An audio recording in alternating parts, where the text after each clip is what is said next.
This presentation is made possible by these amazing individuals and organizations. Whether it was through Patreon, Super Chats, Super Stickers, or by watching, liking, and commenting, I really appreciate each and every one of you.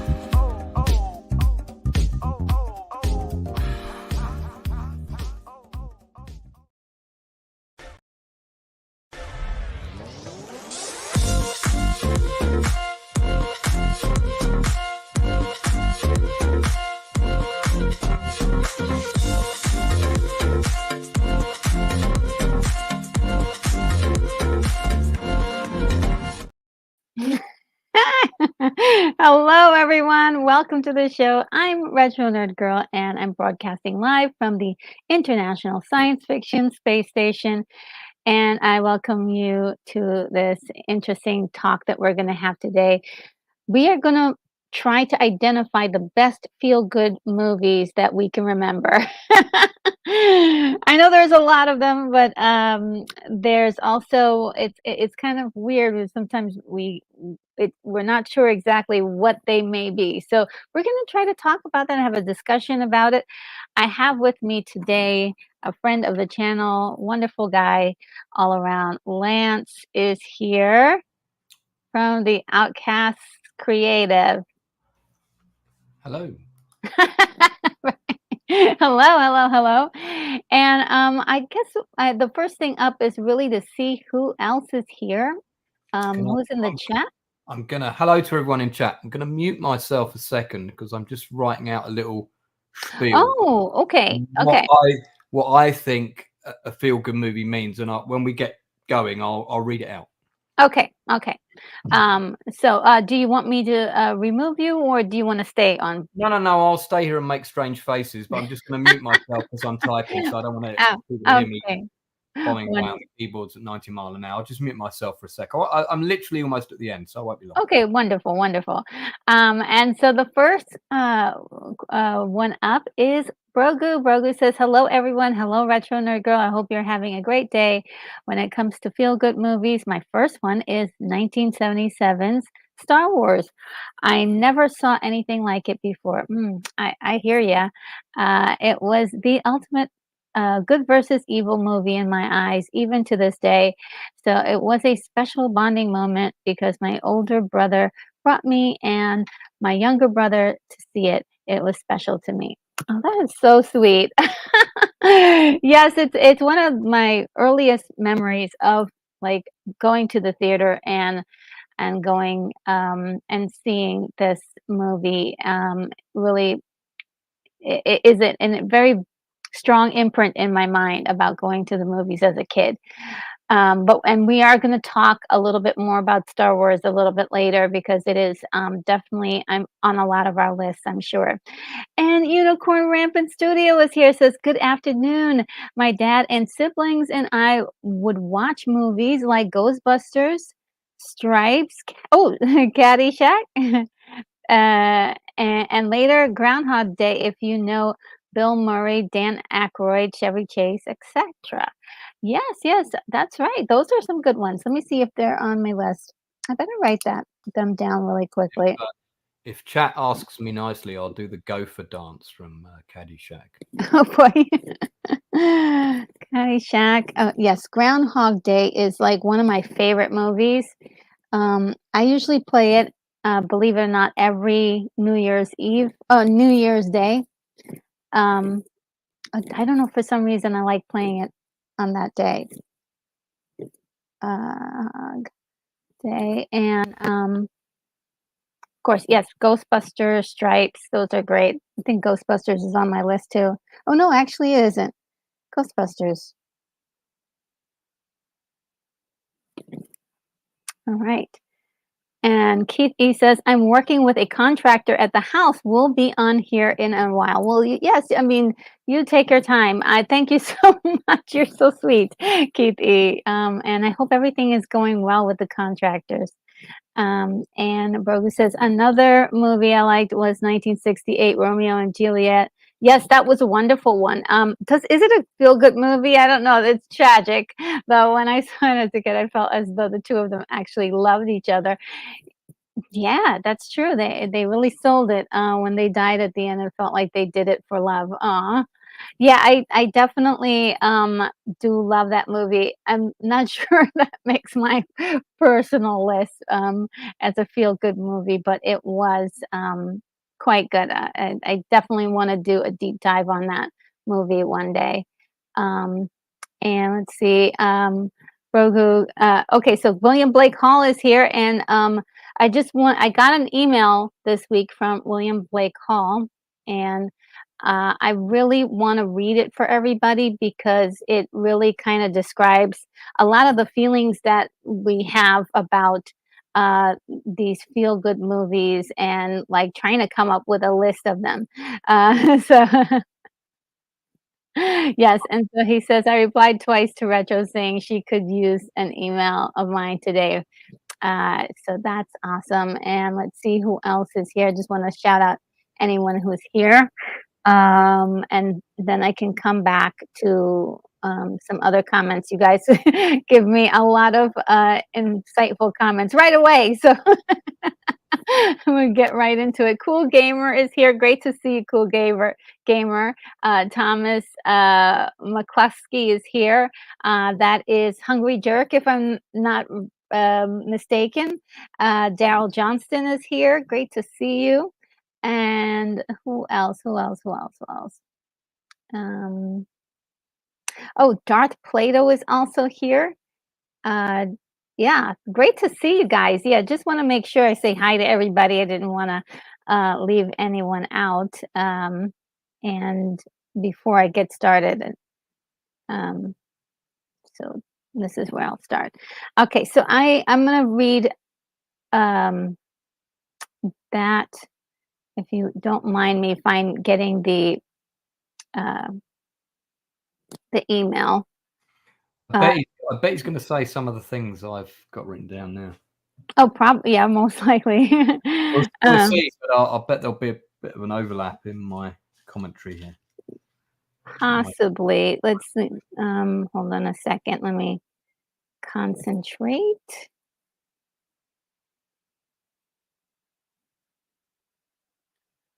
And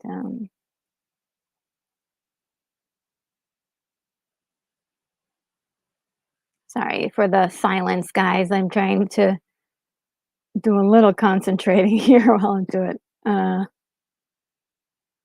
It's a good time for me to do the gopher dance.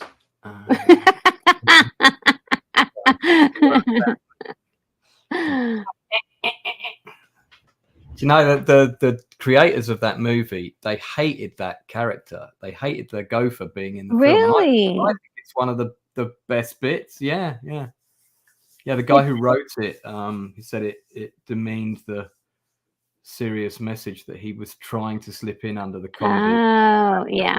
How the rich treated the people that worked for them. Well, I mean, it defines it as a comedy with that. It Yeah, definitely, I um, think still think it's a great film. Really. see. Yeah, and I think that's the most important part.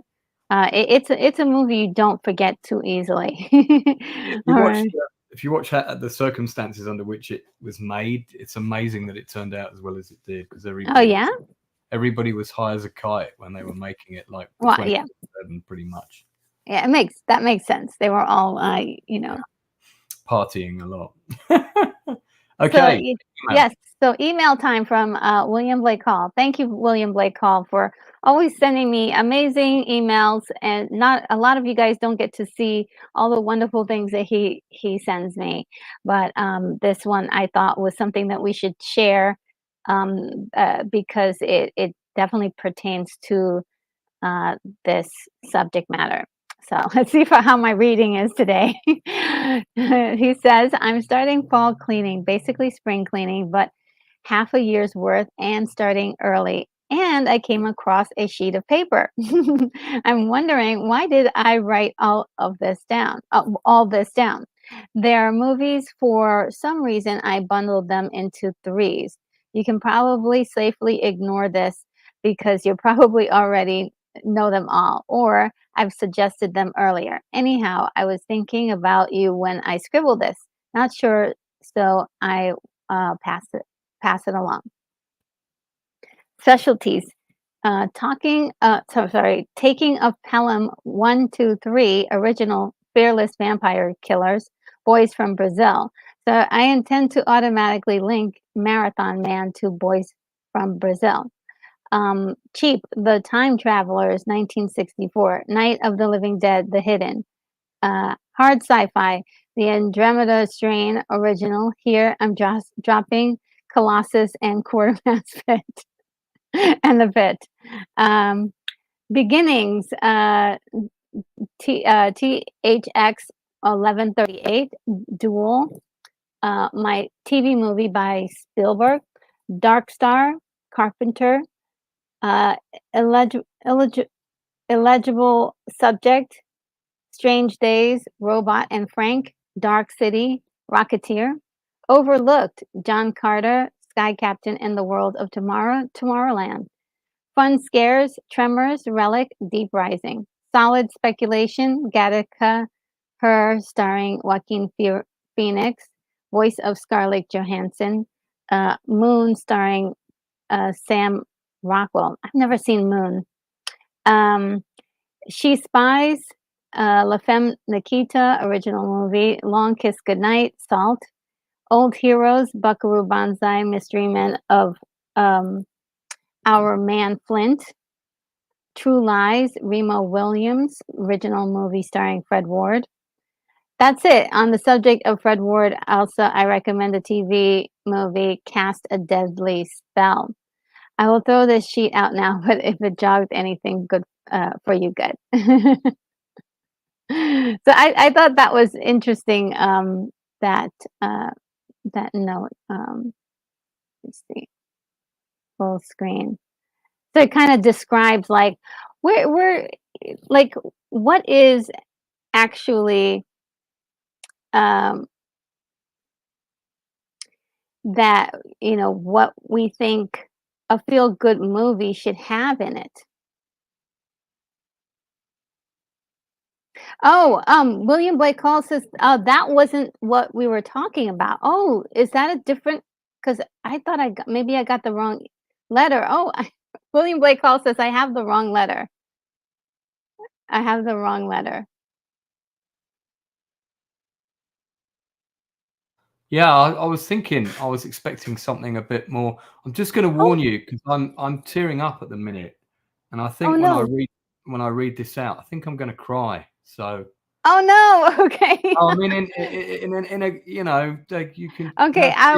have tears of joy as well, I'll. but I think I really am going to cry. Oh no. I've been tearing up while I've been writing this. So I didn't realise it was going to hit me quite so hard there. Oh, excuse me. It's not like we're live on YouTube or anything, is it? Oh no. I'm sorry. I feel No, like it's it's okay. my fault. I've never really written this out before. So when you write it out, it's Anyway, you'll see. You'll understand when I read it out. Oh. It's good. Uh, It's very relevant to this whole topic. You're gonna love it. Okay, yes. Okay, so it looks like I read the wrong letter, and I hope you guys will forgive me. However, it still was very juicy. Really good movies on there, and I, breakdowns. I was sort of Strange Days. Is that a feel good? That's a damn Yeah, good I was movie. like, Is that a feel good movie? I mean, yeah, I got the this, wrong one. I think it was an email for a different stream. Yeah, yeah, and so unless I forgot. William, will you jog my memory as to what topic that was?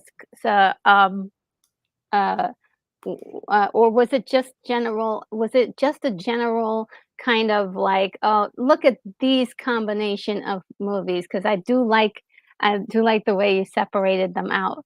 Um, and I'm not sure because the one that I got was really good. I thought that, he kinda talked about some other things in it, but if you want to, start off with yours, we can start it, off with yours and see if I can locate the actual email because I thought it was really special, so, Oh, sure. Okay. okay, Let me get my little. and I will put you center, and I Oh no! will. Don't leave me on my own.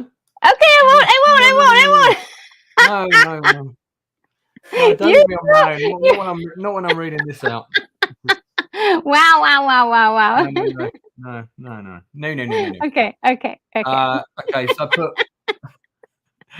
It's now I'll be giggling, so I'll be all right. Yes.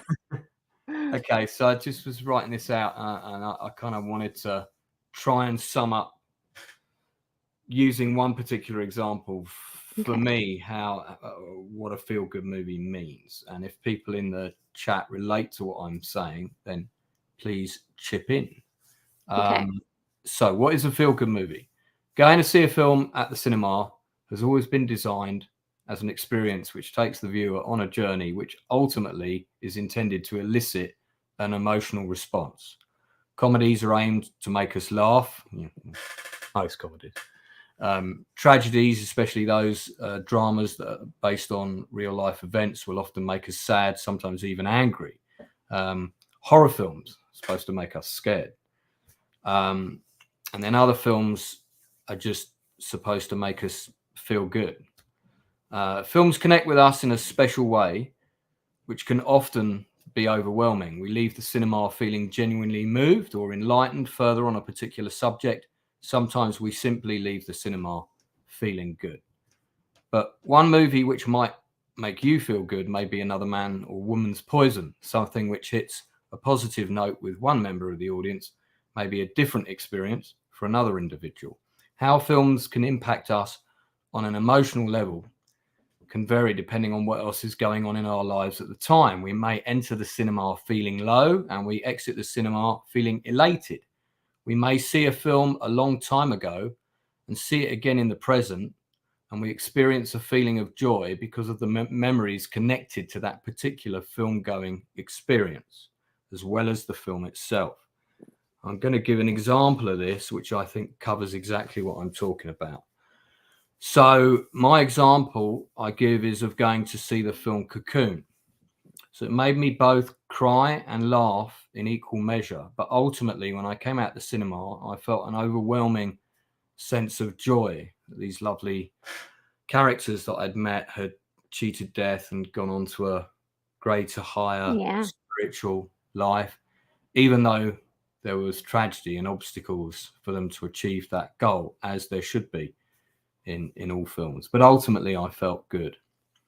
When I watch this film now, I feel even stronger emotions than when I watched the film the first time, and I'll tell you why. I still cry at the sad Ooh. scenes, even though I've seen them dozens of times before. But now I cry even harder because I connect this film to the experience of seeing a film with just my father and I going for the very first time to the cinema on our own, just the two of us. This is the first time I kind of went and saw a film with him when I was an older teenager. I was probably about 14, 15 at the time. And it was just me and him, not like me, him, and other friends of mine, or me, him, my mother, and my sister. It was just me and him. Mhm. And I connect this. I'd seen the film with my friends on the Friday upon its release, and I was so emotionally moved by the movie. I insisted to my father that we went back and saw it. I found the experience of seeing the film so emotionally rewarding that I wanted to share that experience with my father when we went back to see it on the Sunday evening. My dad loved the movie. Now, when I watch the film, it's not just the emotional response to the film itself, it's also the emotional connection to the memories of going to see the film with my father. It makes me feel so good because I look back at that at a really happy time. But boy, do I miss my dad. Oh, So there you go. So yeah. that for me is what defines the ultimate feel good, not just the film itself that makes you feel good when you come out, but there are also memories connected to that movie that make you feel great. Oh, yeah, yeah. Yeah. Star Wars is a good example because anyone of our generation, we were all like tiny kids when we saw it. Mhm. It was so overwhelming. You came out of that cinema thinking anything was possible now Oh, yeah, yeah. because everything was so new. It was like, my God, wow. And you kind of wanted every movie to hit you with a similar Yeah. experience. And I can pick maybe 7 films in history that for me have hit the Star Wars note. Independence Day would be another one. Jurassic Park would be another one where I felt I was getting a new experience and I felt overwhelmed. I was like, wow, I've got to go back and see that again. Yeah. Um, so so films make you feel good for a range of different reasons. That's my strongest choice. Field of Dreams, I find a more moving experience for me now than when I first went to see it, because that is also a film about a son connecting with his dad who has passed away young. That's really what the movie is about, and baseball, but through baseball, that's how he connects with the spirit of his dead father. I was never followed baseball, so I didn't have that connection to the subject when I went to see it. I thought it was okay. But when I watch it now, I get a totally different experience from it Mhm. because I'm older and I get the father and son metaphor, and it's all about the father-son relationship. So, oh yeah, tearing up proper big time. Well, Unicorn Rampant Studio says, Yes. well, the first one that he said, which I thought was really said, crying It's the best thing you can ever do that is awesome, Lance, and says, live tears, crying is good, big hugs, Lance. I just And he look. sends a wonderful super chat for the channel. Thank you so much. This is me and my dad. Oh, Uh, that is so sweet. that would have been taken. I mean, that's a few years later. That's probably taken around the time Stargate came out, I think. Okay, in the 90s, Yeah, 1998, something like that. a bit earlier than that, I think. Yeah, but yeah, around that sort of time. Okay. uh, oh yeah. Okay. So I do have a thank you for Unicorn Rampant Studio. Um, Good, that'll give me a chance to blow my nose. yes, a little. And here's the one I think is appropriate.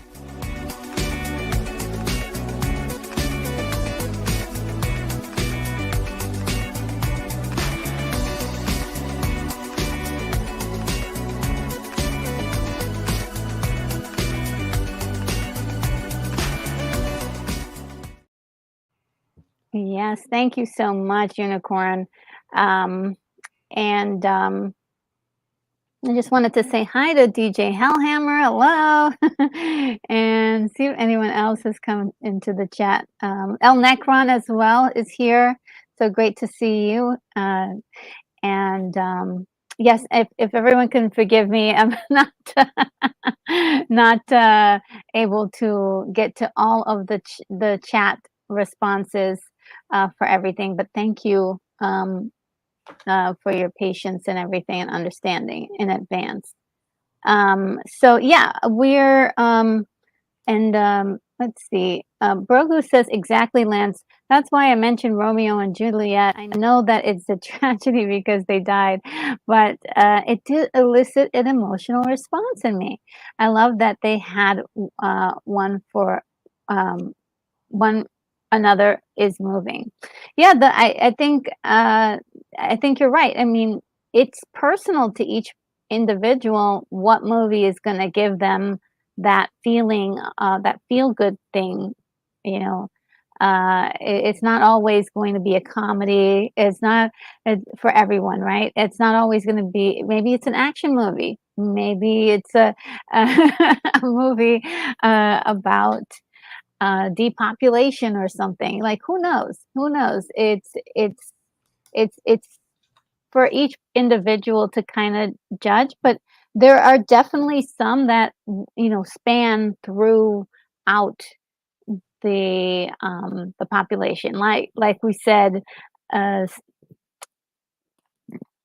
Star Wars. Star Wars is an excellent example. I have wonderful memories of being, a 7-year-old going to the theater and seeing it and just feeling like I was seeing something out of my dreams, like I was like, yeah, I want to be part of that world. That this is, I just felt like that was a perfect movie at the time. At 7, what do you know? But it was a wonderful thing to see on screen, and it was part of a very intense memory for my family. We've always gotten together and watched Star Wars together for many, many weekends. It was our favorite movie to watch. Um, and Romeo and Juliet, 1968. My mom and I used to watch that movie all the time. It was just something that we had to see. It was really the performances in there are amazing, and the acting was just Yeah, incredible. I think that was the first. I think that was the first version of that story I saw on any Oh, kind of. Yeah, I saw it on the TV. It was on the TV, I think. oh yeah, yeah. Um, Yeah, it was great. It was great. And there's a lot of controversy around that movie in particular, but I think it was. was there what that particular version of it? Was there controversy? Oh yeah, yeah. Those they were underage, and there were some scenes that the actors to like now have said, "Hey, look, we really weren't. We're not supposed to be filmed that way." Um, Right. and Oh, so they were, I would say, taken advantage of, um, and, I yeah, didn't there's know that something. story. Yeah, um, and, I'm having a quick Google now. oh, yeah, yeah, do Google it, and, so let's see. Oh, and William Blake Hall says it had great music too. Yes, it really had great music, and, I think he's talking about Cocoon when he mentioned that, uh, possibly. The soundtrack to Cocoon that I was talking about earlier. um Well, I don't know. I'm So thinking because the message is like, Brogu had his comment and right underneath. oh, Yeah, okay. it was right underneath. We haven't I Apologies know if I I'm got right, I'm, like, way behind, though. Thomas, McCluskey says, "That would be great if this was transatlantic modern technology." yeah, he wasn't sure if I was really in England because there's another comment Oh. further down. I am, bro. I am in England. I'm in London. It's a Oh, yeah. genuine Cockney accent, mate. Here, I can tell you now. Yeah, he's not making it up. I am. I'm not doing a Dick Van Dyke. This is the real thing. The real thing. And, William Blake Hall says, "I've seen too many movies solo. You had a good thing, Lance." Yeah, Um, I go on my own a lot now, and I actually hate going to the cinema on my own. I know some people like doing that, but I don't well, like doing yeah, it. I like going by myself. As soon as I was able to go by myself, I did, but it wasn't the same without, like, the way it was when I was a kid. But Yeah, my mom I was the one who I went to the movies with, and she was too busy. She was going to school and working, and, we didn't have that kinda time anymore. So those days were over. But, yeah, those days were special when we were able to do that. And Kitty says, "The plumber left. I have cold water flat, for the next 2 or 3 days." Oh, no. Keith, that's funny that you should say that because the latest episode of South Park, which I've just watched, which is amazing, covers that very topic. Cold water? Your plumber leaving and Oh, the plumber. Okay. not fixing things correctly. Oh, Uh, no. but it's also a really, really good episode about Disney. It's amazing. It's Wow. amazing. And a unicorn said, "Sorry, Key, went through that earlier this year. Good luck." Yes. There's nothing like, um, being out of, having your plumbing all messed up. Daryl says, "Notting Hill, what a great ending that movie had." Yeah, do you know, funny enough, I saw that with my dad. Oh, really? We went to see that together. Yeah, yeah. Yeah, with Julia Roberts and whatnot. We saw that together for the first time because by then I think I was living in a different city. Mm. Whenever I Because come back to London, we would go and see a movie together. And I remember we saw Armageddon together. And when we came out of the cinema, I said, "Dad, what do you think of that?" And he went, "It was very loud." But he really liked the Russian cosmonaut in Armageddon. Do you remember Okay. when you get that first shot, Russian cosmonaut here? My dad just cracked up laughing, couldn't stop Well, laughing. I will have to put Armageddon on my list because I don't think I've actually seen that one. I mean, that you could call that a feel good movie in a way. Oh, yeah?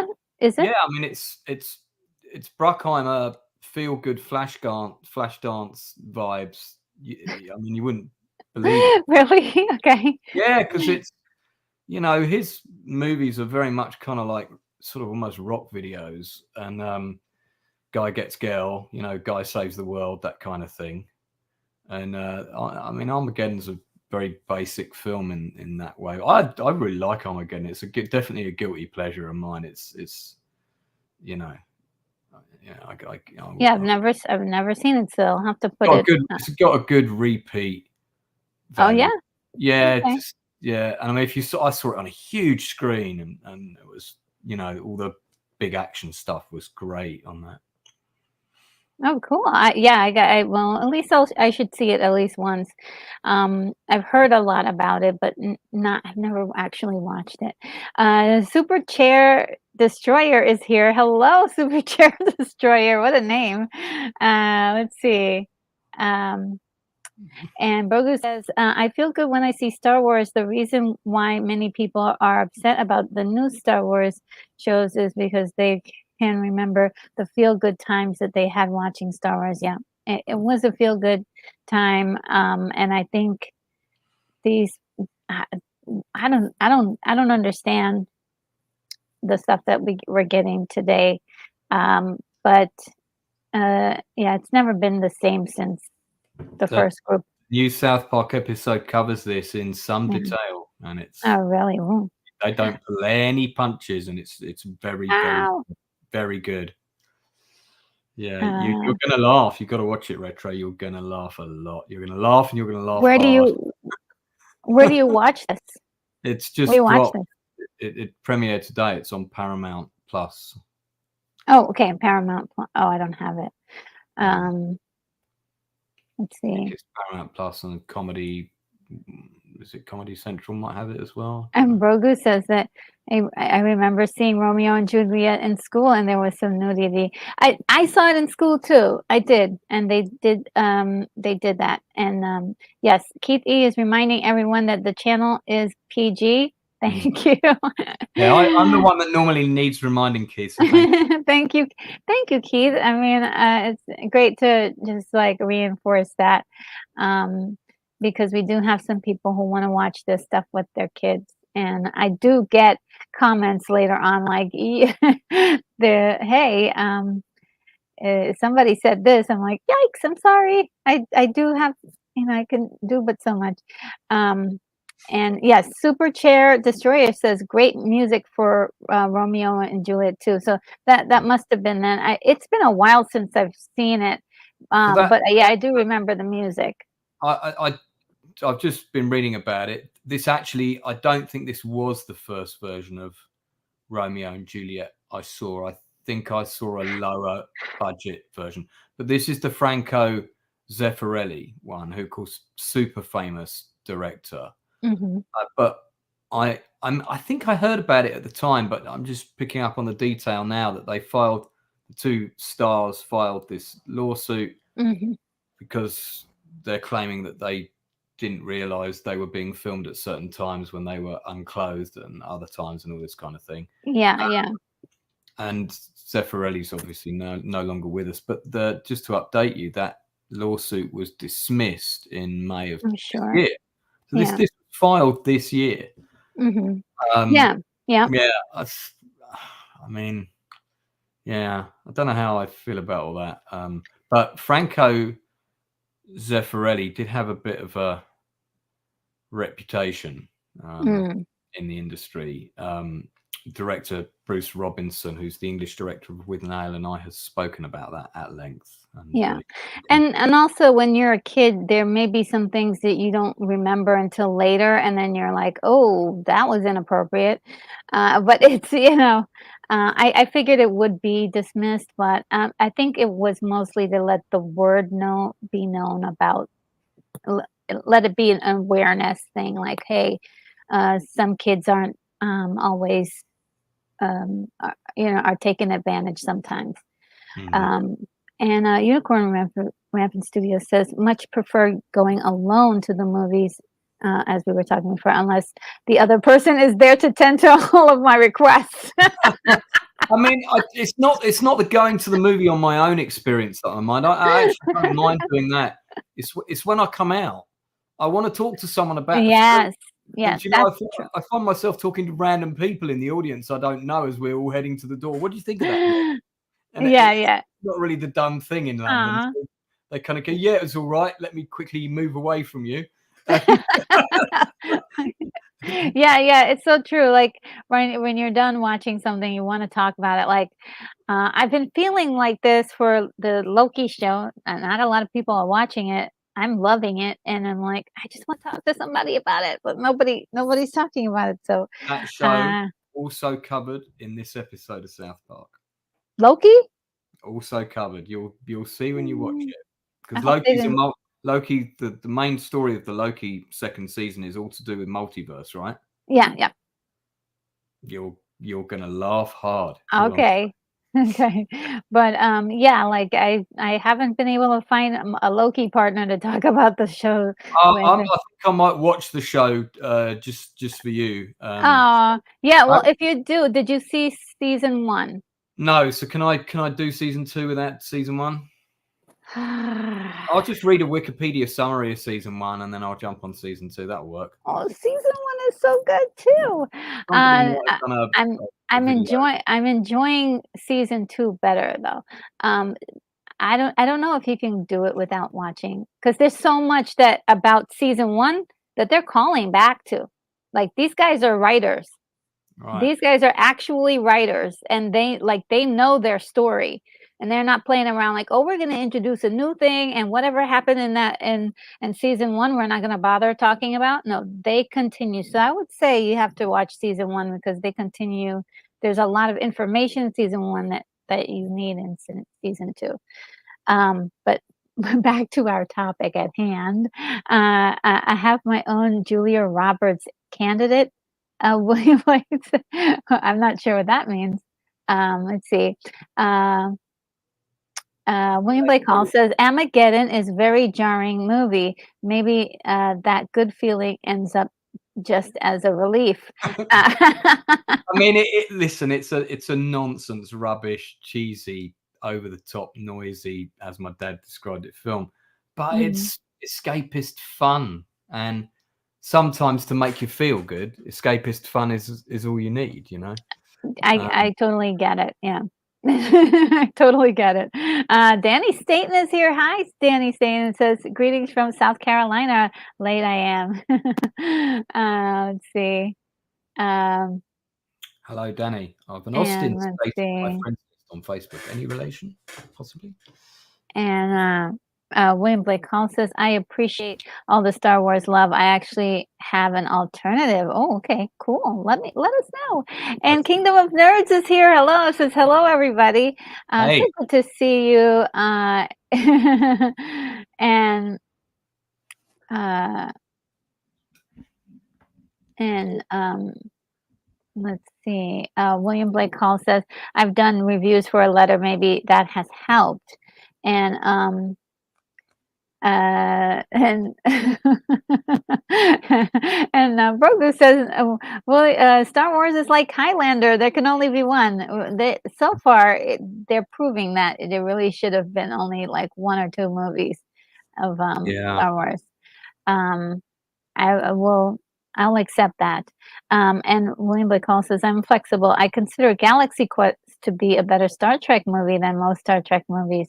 Galaxy Quest is a good example of an ultimate feel good. That's a feel good, yeah, yeah. I mean, the thing also too about Galaxy Quest, it's complete fantasy, and it just has fun with it But it, but, too. but it taps into that idea that we all went through as children, that maybe our favorite TV show might actually be real. And do you remember Yes. the scene with Justin Long where, you know, suddenly the Captain Kirk character sort of says, yes, yes, yes, it's all real. God damn, I knew it. I knew it. And it's like his bubble has just, you know, been justified that he's been living in. And Yes. it's such a good moment of cinema, because it's like, yeah, we all had that moment where we kind of wanted to maybe actually beam up on the Enterprise for real and go off on Yeah, yeah. I some kind of wanted it to cool be adventure. real when I was a kid for So sure. it was tapping into it's not only a feel good film, but it was tapping into the memory of a whole generation of people that wanted that reality.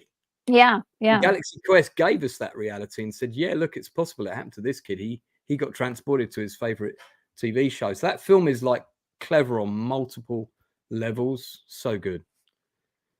Yeah, it is. It's just wonderful. And Sam, what is his last name? Sam Rockwell? Oh, he's so Oh good in yeah. that. Oh my God. So Yeah. good in that.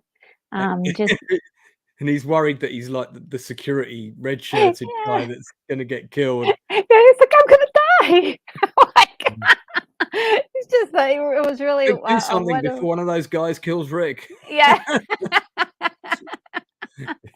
I wish they. I mean, that's a movie that could have had like 3 or 4 sequels, and none of them would have been as good. But I think they all could have been really funny. You know. Yeah, and I think the thing about just having it be it's one off, they could do sort of like a reunion kind of thing.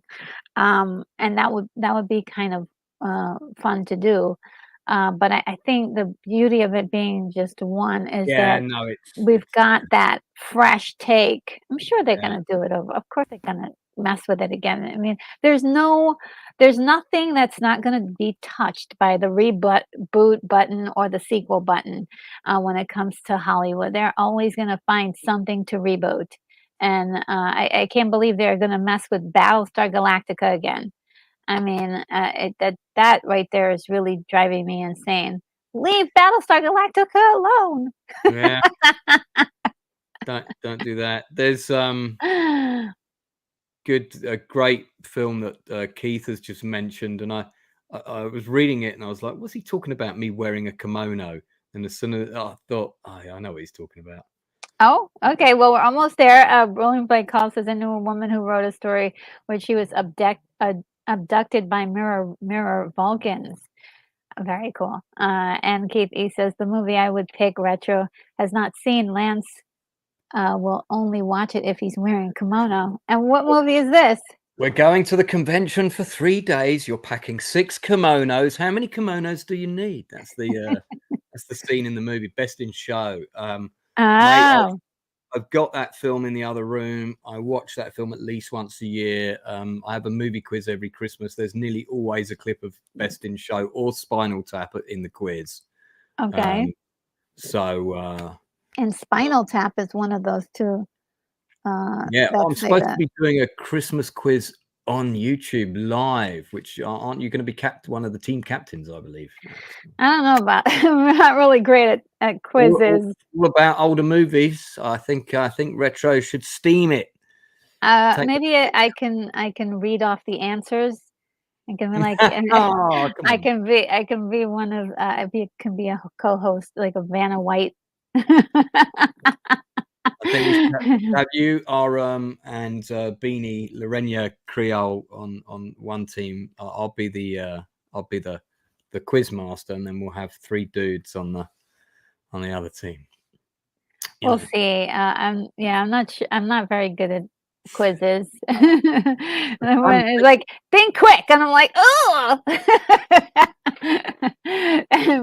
And yes, Keith E mentions best in show, and William Blakewell says any of the others.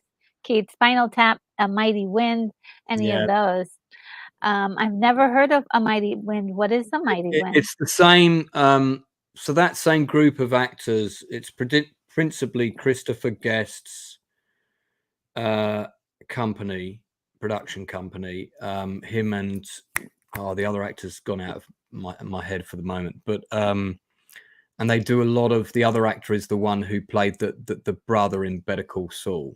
Oh, okay. And they had a production company that they would do a film more or less kind of like every other year or one every 3 years. And the scripts were always produced the same way. They would pick a top topic. So in the case of Mighty Wind, it was old folk bands, because a lot of them were also musicians as well, the actors that they worked with. Mhm. And they would then go away and improvise and build their characters through weeks of rehearsals of improv. And then when they would go and film it, there's no script. And they would just film the scenes around a rough story, and Best in Show is around a load of dog owners at a dog competition. Mhm. And their films are always very, very funny. It's that cinema verite, like pseudo documentary camera following the characters around. So yeah, and For Your Consideration is another one of their films Oh, about. okay, I'll write that down. You need to watch them. They're really good. I think Spinal Tap and Best in Show are the 2 strongest of theirs. Waiting for Guffman, which is about a troupe of amateur actors in a town putting on a show, and they hear some big agent from New York is coming. So then it all sort of Sounds like funny. Just descends into kind of bitchy. They're all trying to make sure they get noticed, and the director character that Christopher Guest plays, Corky, and that is hilarious. Yeah, so good. Alternate Star Wars. So Brogu says, I've got an alternative to Star Wars retro. Star Wars, of course, is my number one heart. But I have a special place in my heart for Star Crash. Me too.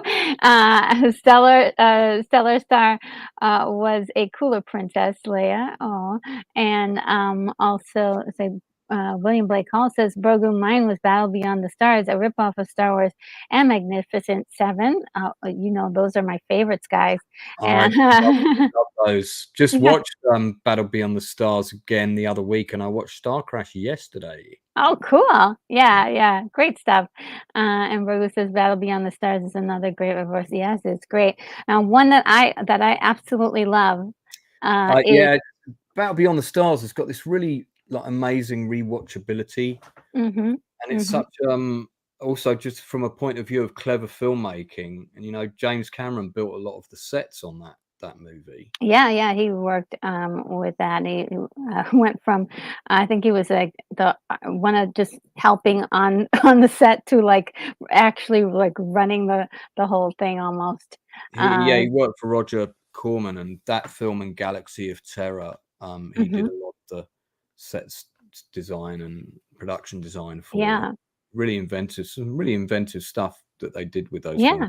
Not a lot of cash. I thought it was Yeah, great. a very low budget. Another movie that I really, really love is Message from Space, which really has the same concept where you have these people who are being oppressed and they are sending a message through space to get help from other warriors to come Not save them. It says, 1978. yeah, 1978.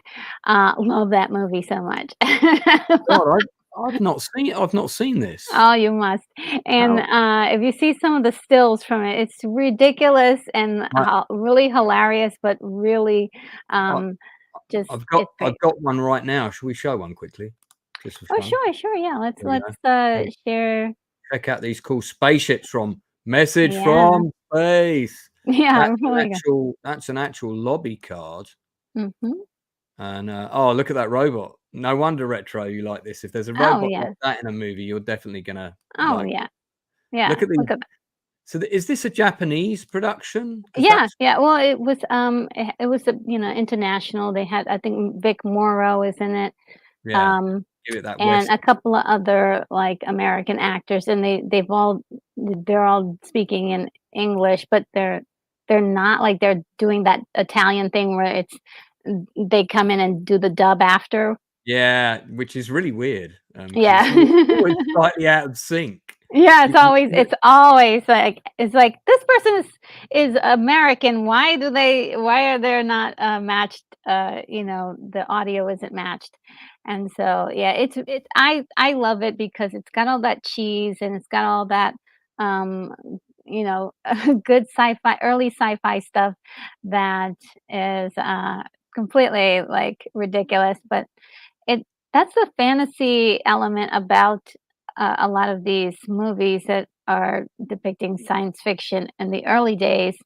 They really didn't have, anything to go on except for, like, some ideas, maybe some drawings that were out there about what it might be in other worlds, and so I love that. I love the early, yeah, science fiction and just seeing how people figured it out, how they figured it all out, so it's like loved it, maybe it was a comic as well, or maybe that's just a funky poster. I don't. I There were think it's these. another person because it was international, and so there are posters from all over the world that they have, of this, yeah, it's a French one, It's so uh, funny. I mean, that poster there, that could be a poster for Star Crash, couldn't it?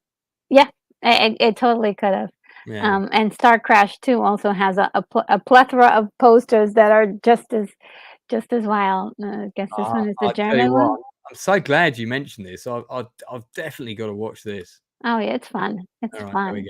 And So and they're doing a lot of stuff too that's also not realistic. I mean, you can't, it's completely ridiculous, but it's such a joy to see the imagination just run wild. So I love that. It's very highly creative. Um, Yeah, and definitely a lot of different influences, in that. yeah.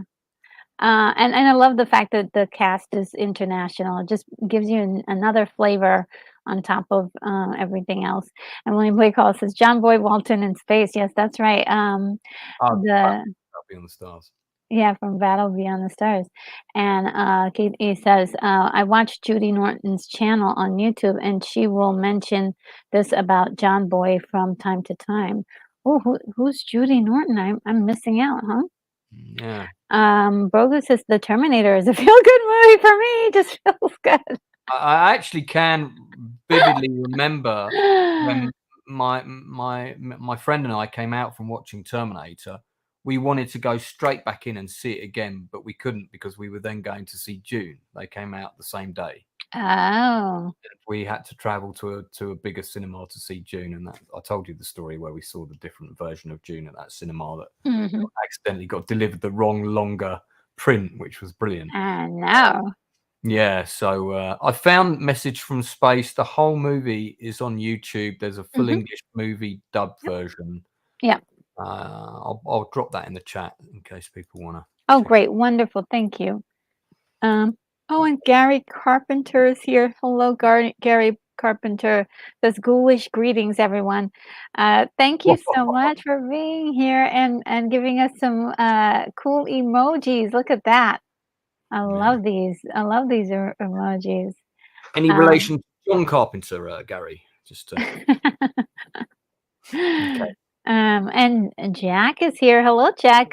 Says hello from Texas. Feel good is very much a personal thing. Wizard of Oz is a good start. Yes, it is. That one's on my list, of course. And it is just, when you're done with that, it just makes you feel so good. And you just walk around with a smile for the rest of the day. Jack, I was in Texas last year and I got to go to my first proper cowboy bar, and now I'm trying to remember the name of it, but Oh, it was great. You cook the steaks yourself on the, they've got a massive fridge, and you take the steaks out of the fridge and you put them on these kind of these burning rollers and flip them. Like these hot plate things, and it was great. They had a live music band on a big stage, and there was one family there with 4 generations of people. oh wow. It was, yeah, I got a real sense of Texas on that day. It's good. William Blake Hall says, "Are we trying this chronologically? Because I think I start with The Wizard of Oz. I usually don't like musicals; they feel so artificial. But Oz makes all that singing seem natural." Yeah, I mean it's a great feel good movie too. Yeah, I mean it just um, I think the saddest part is um, you know the singing of Over the Rainbow, but it still has a nice feeling to it. It's about going somewhere where you feel like you're at home.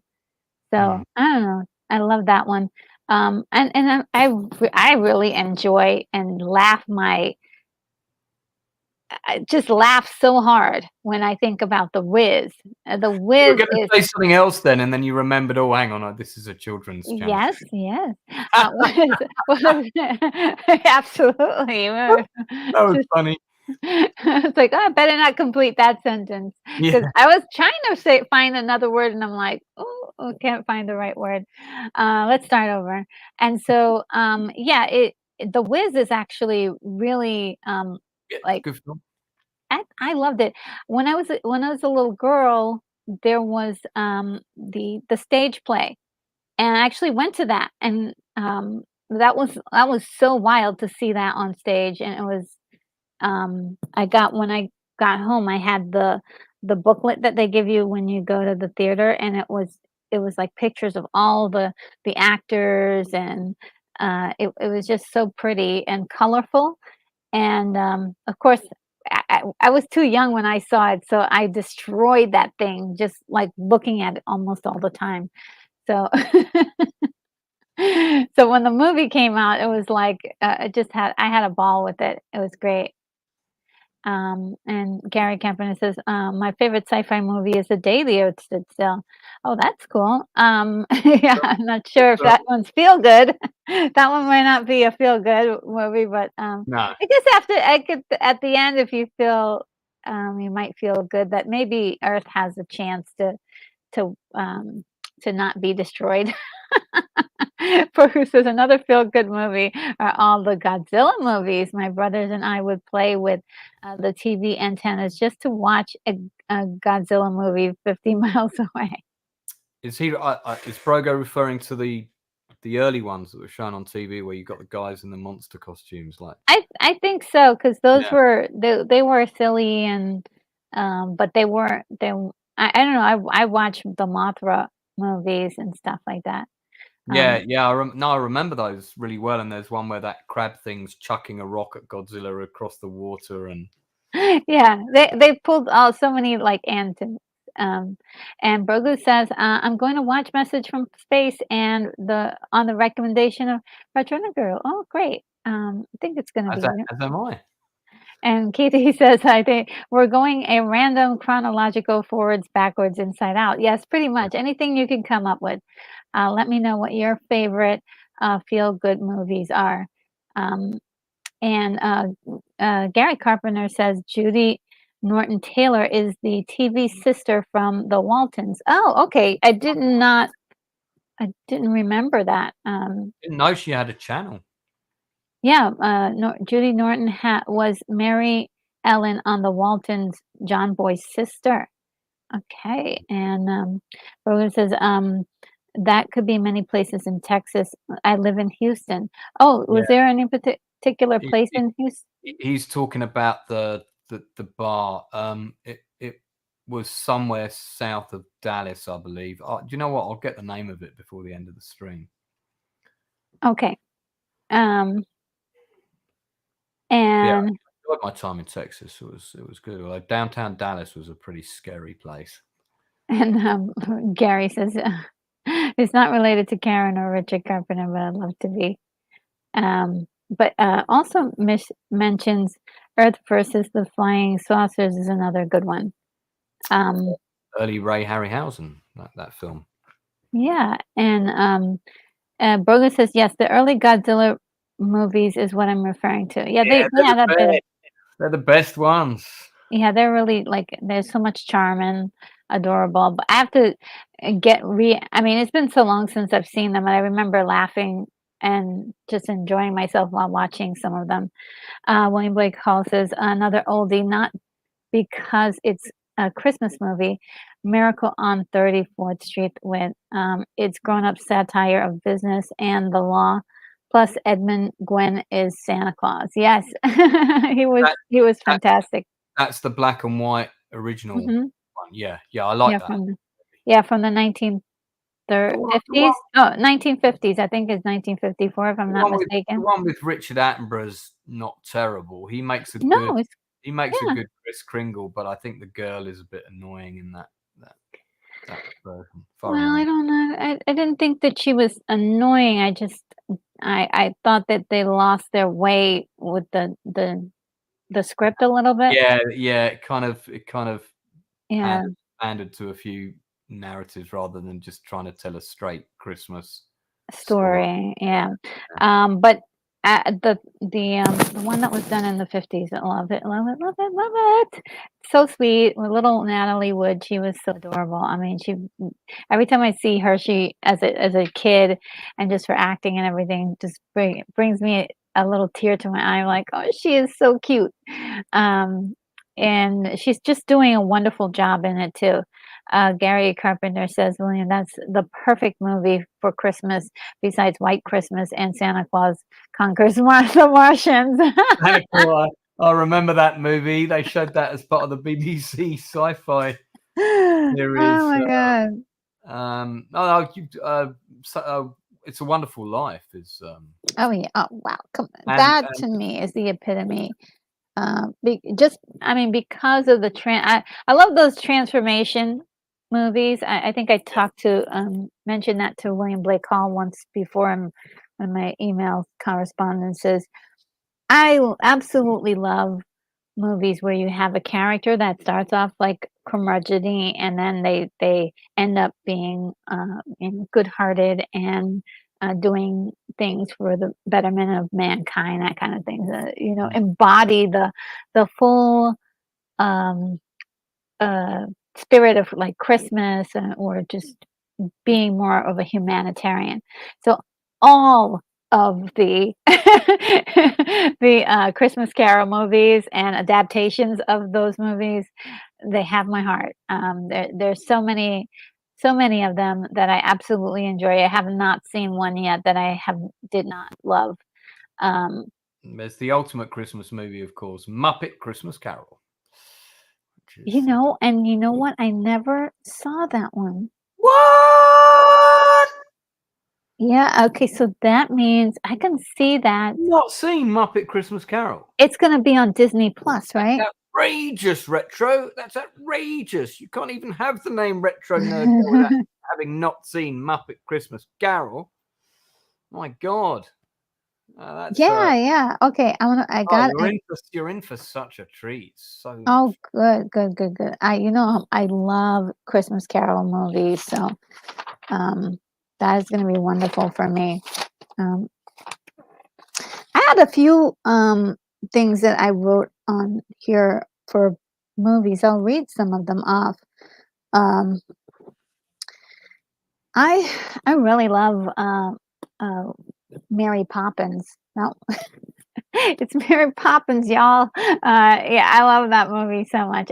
Let's see. William Blake calls us, Gary, thanks. Everyone seems to go to a Wonderful Life. I go to 34th Street. Yeah. Yeah, I think both of them are just as great. I mean, Wonderful Life with him like discovering that he has worth and especially during a time in his life where, you know, he was trying to take his life and instead he realized that he means something to the people that he has touched. I think that's very powerful. So I I after didn't seeing that movie, I always, it's always, um, you feel reflective afterwards, but also I always feel great. I didn't appreciate how good both of those films were until I saw them in my 30s. Ooh, yeah. Because at Christmas you want to watch. If you're a kid, you want to see the Dirty Dozen, the James Bond movie, and Frosty the Snowman and Oh some yeah, yeah. Christmassy kid stuff. Wonderful Life comes on. It's a black and white film. As an 8-year-old kid, you don't run down to the front of the telly and sit across there going, "Oh, Dad, yeah, I want to watch this." So Yeah. I mean, it was on like and I would have dipped in and out or fallen asleep on the sofa, but I didn't sit down and watch it properly until I was about 32, and I was like, Okay. God, this film is good. Yeah, yeah, yeah. You can definitely appreciate it the older you are, especially the more life you've lived, the more Yeah, people you've interacted with, and especially if you've experienced like people passing on that because you understand the sense of loss. And yeah, you're right. When I was a kid, I loved it um, uh, as an idea, but again, and as you're older and you've lived a lot more, you become a lot more appreciative of it. I need to see those movies like at least 2 times during the season. Um, and Jack says, "The Quiet Man with John Wayne and Maureen O'Hara. Great story, great acting, and a happy ending for all." That sounds really cool. that's a good film for The sure. Quiet Man. I'm gonna I write don't that know. I down. would put it, for me personally, I'm not sure I'd say it's a feel good film for me, but again, that's why I read that thing at the beginning. I think what is a feel good movie for one person can be different. It's all about also when you see it and how you see it, who you see it with, as much as the Yes. content of the film itself is. I think is the quite Yeah. fun, Yeah. you know. Um, Alondro77 says, "I like when worlds collide." I just got a copy of that. It was very scientifically accurate from the era, stemming from an amazingly scientific uh, scientifically plausible novel in the 1930s. 20 days till Erebus collides with us. Work harder, work harder. 19 days. That's so I remember that in that film that you've got that calendar that's counting down Oh, really? all the way And through the it's a feel-good movie too? Yeah, the end of it is. Really? Have you not seen it then? You just got like a No. Blu-ray. Well, I like literally like yesterday got a digital, I know, a digital version. It was ridiculously cheap, so I just snagged it. Cool. But I really would like to have the the actual copy because I am building up my physical media again. Right. Um, It's a but good it's a good movie, definitely one that you're gonna love for sure. okay, yeah. I've seen it circulating my area, like things it keeps popping up, but I've never actually seen it, so I can't wait to see it. Um, and that will be probably one of the movies I use have for my members. So members, do look out for something in the mailbox. And Bruce says, if you want to laugh retro, watch some of the Gamma movies, Flying Turtle with Jet Propulsion. I Yeah, think I've seen at least one. I've seen a couple of those where I think it originally turned up in a Godzilla movie as a guest creature, and then I think it got its own movie. Sweet. Yeah. And William Blake also says, The Quiet Man is fun. I have to think about what's my favorite what my favorite John Wayne movie is. Yeah, A Quiet Man. Okay, so I definitely have that down. Yeah, I have that down on my list. I've never seen it. You guys introduced me to so many movies. And when Blake also says, and he spends it and travels through space and is a friend to children. You're talking about Gamera? Or he Uh, could be talking about Gonzo from Muppets in Space. It's hard to tell. oh, okay. No, Jack Jack says A Christmas Carol by Charles Dickens, many different versions, some better than others, but the black and white version is best. Um, and I think you're talking about the one that was done in the 30s, yeah, I actually with Alistair. I did a Christmas Carol marathon 3 years ago Nice. on Christmas Day. Stop it. Was the Christmas Day What? of the pandemic 2020, and me and my ex, we watched every single version of Christmas Carol Nice. in chronological order, in the order that they were made. Mhm. Um, I have to admit, she got a bit fed up. I think by the time we got to the fifth one, she was like, "Do we have to keep watching these?" And I was like, "That's quite interesting." Bah humbug. It was really interesting to see them all in order and kind of compare the different versions of the ghosts. And I do like the Albert Finney one as well. Got That's like, fine. Okay, Alondro77 says my favorite version yeah, of A Christmas Carol is the 1970 musical Scrooge with Albert Finney. Absolutely. This is one that my mom and I would always put on during Christmas, and we'd sing along to all the songs, and it was yeah. just like a party when we would. Our favorite is, of course, "Thank You Very Much." Oh yeah. But the And black and white, the early black and white one. I forget the guy who played the lead. Alistair, Alice. Yeah, I can't yeah. remember his last No, name, that's but him. That's him. Alice, not Alistair Cook. Anyway, yeah, that guy. That's a very, very good performance, yeah, and oh, wonderful. And he then did he did there was a cartoon version that he also yeah, did that was really, really good, yeah. And and, we watched that one. That was one of them. it's Yeah, so good. with the really cool, big fluffy Ghost of Christmas Present, who's very similar to the one who's in the Muppet Christmas Carol. Oh, yeah? Almost Okay. exactly the same. Yeah. Yeah, that movie was really good. There's a sequence that they do, um that is just so artfully done, and I was like, "Wow, this is a cartoon?" It's like it You was just wonderful. talking about the bit where the landscape all rotates around them kind of thing? Is that the shot you mean? I remember Um, really good for animation. It was very clever. they're saying it's with the song, Gentle, Ye Gentlemen or something. God rest ye merry gentlemen. Do, do, And do, then do. it goes into like this whole fantasy sequence where they go to each home or each place and they're singing the song and it's Yeah, like that's the sequence I mean. whew, it's Yeah, so good. yeah, it is And then they end up at the lighthouse. I was like, wow. I was blown away by that because I thought it was so creative and it brings me to tears every time.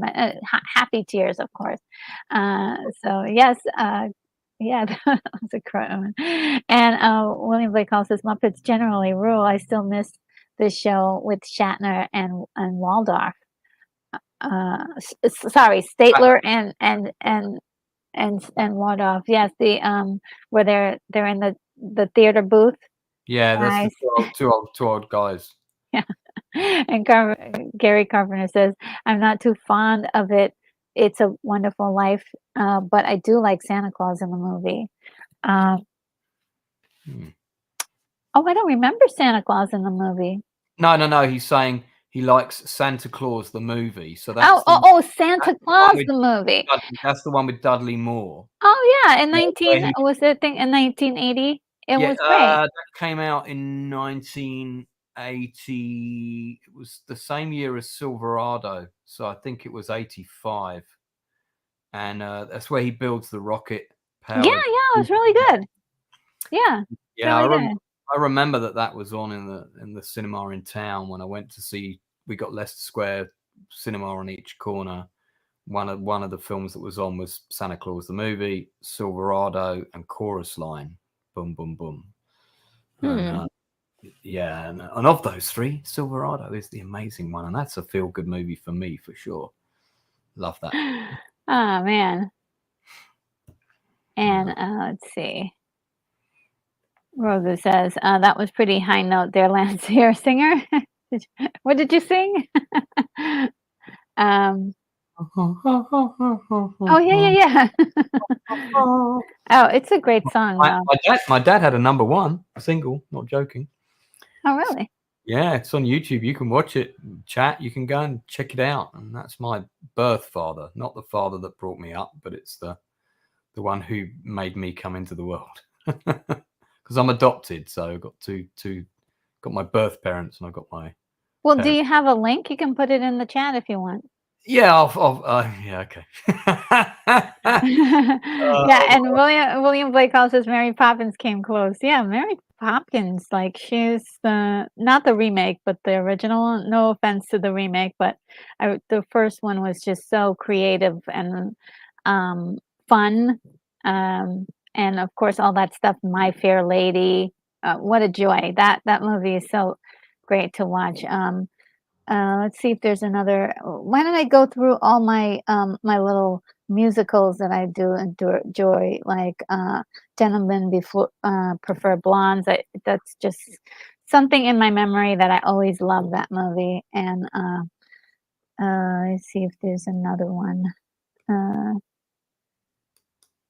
um, yeah, that's all that I have for the musicals. There's other musicals, but I mean that's those ones are I really I had love Gentlemen. one of the ones I really liked when I was growing up was not many people have seen it. It's called Half a Sixpence with Tommy Steele and I Julia never heard it. Julia Foster, who was also in Alfie with Michael Caine. And there's another connection to my birth father there. Julia Foster was married to him at the time that movie was made. Wow. And she is the mother of Ben Foster, the very well-known television presenter who does a lot of charity shows and shows about animals and all of that kind of stuff. So yeah, but Half a Sixpence was a musical that got absolutely critically panned when it came out, but I really liked it. As a Yeah. kid, as a kid, I really liked Tommy Steele. So I kind of always was drawn to anything that he was in. Alondra77 says, best song from Scrooge is I Hate People. I remember that one. Scrooge became my hero at that moment. Alas, he got drunk on human kindness. It ruined him. Oh man, I love the way he sings that song is so great too. Gary Carpenter mentions one, it's The Muppets Rule, Christmas Carol, and I do like George C. Scott's version as well. Of course, I own that one because he does an amazing job. And even Henry Winkler did a version of A Christmas Carol as well. Did And he? yeah, oh yeah, it's good. It's good. Uh, When did that come out? I believe it must have been. I'm thinking either maybe the 90s, or maybe the early aughts. He is not that old. He's still, Oh man, like, pretty young. I thought I did every version of it on that Christmas Carol It's marathon. Now I've got to go back and start again and pop that one in. it's also a modern twist. There's like set in, like, early America. Um, I don't know what else Is he in it or did he like the direct? 1800s. He's in there. He's playing Scrooge. So Henry Winkler's playing Scrooge, and this came out what in the 90s or something? I think so. I'm not exactly sure. I can go look really quick. I'm looking. I'm on his IMDb right now, so I'm having a look. I'm kind of annoyed I missed it. I thought I've got them all. He's got like makeup to make himself look old and stuff, so he could Right. play a young man earlier, like the same way as Oh, I see. So yeah, I got you. Yeah, that's yeah, interesting. yeah. One Christmas, is that it? No. No, that's Um, another Christmas movie that he did in 1994 called One Christmas. Happily Ever After. Don't think it's that. no, I don't. Anyway, I'll have a. Oh, here we go. An American Christmas Carol TV Yes, movie. yes, yes. What Oh, year does it say? movie. Okay, all right. What year is that? It came out in it came out in 1979. Oh, boy, was I off. Yeah, I mean, I did miss it. Hang on, let's show chat this. This is Henry Winkler as Scrooge and in the makeup. Yep, that's it. That's really weird because if Richard Dreyfuss played Scrooge, that's how I imagine he would.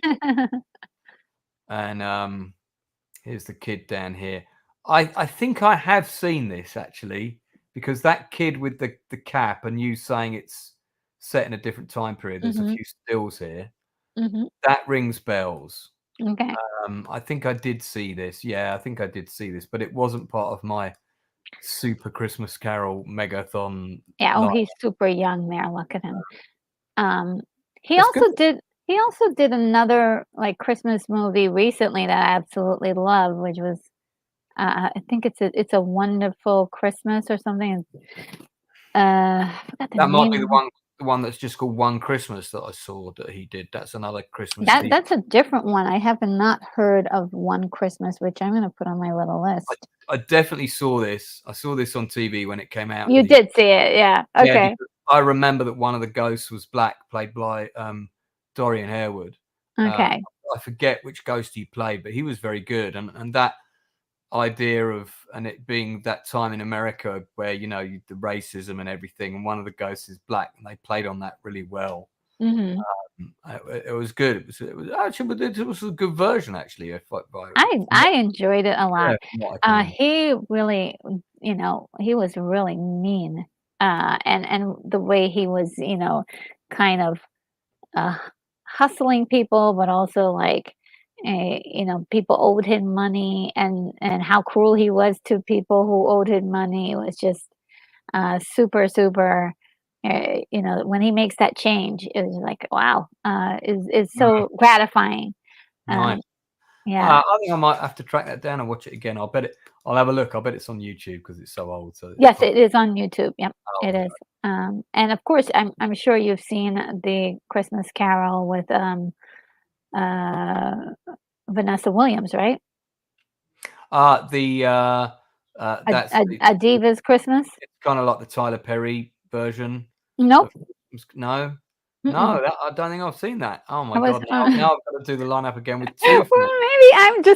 maybe I'm like the expert of Except for I didn't see the Muppets, so I need to catch up. Retro Um, and I will be streaming a live watch party on Christmas Day of me and her watching all 15 Christmas Carol feature-length films and with a back full to back. review and breakdown of every single character You can get a in between. Blu-ray of the Henry Winkler one now. It's out on Blu-ray now, it says here. I'm So sure. I'm sure.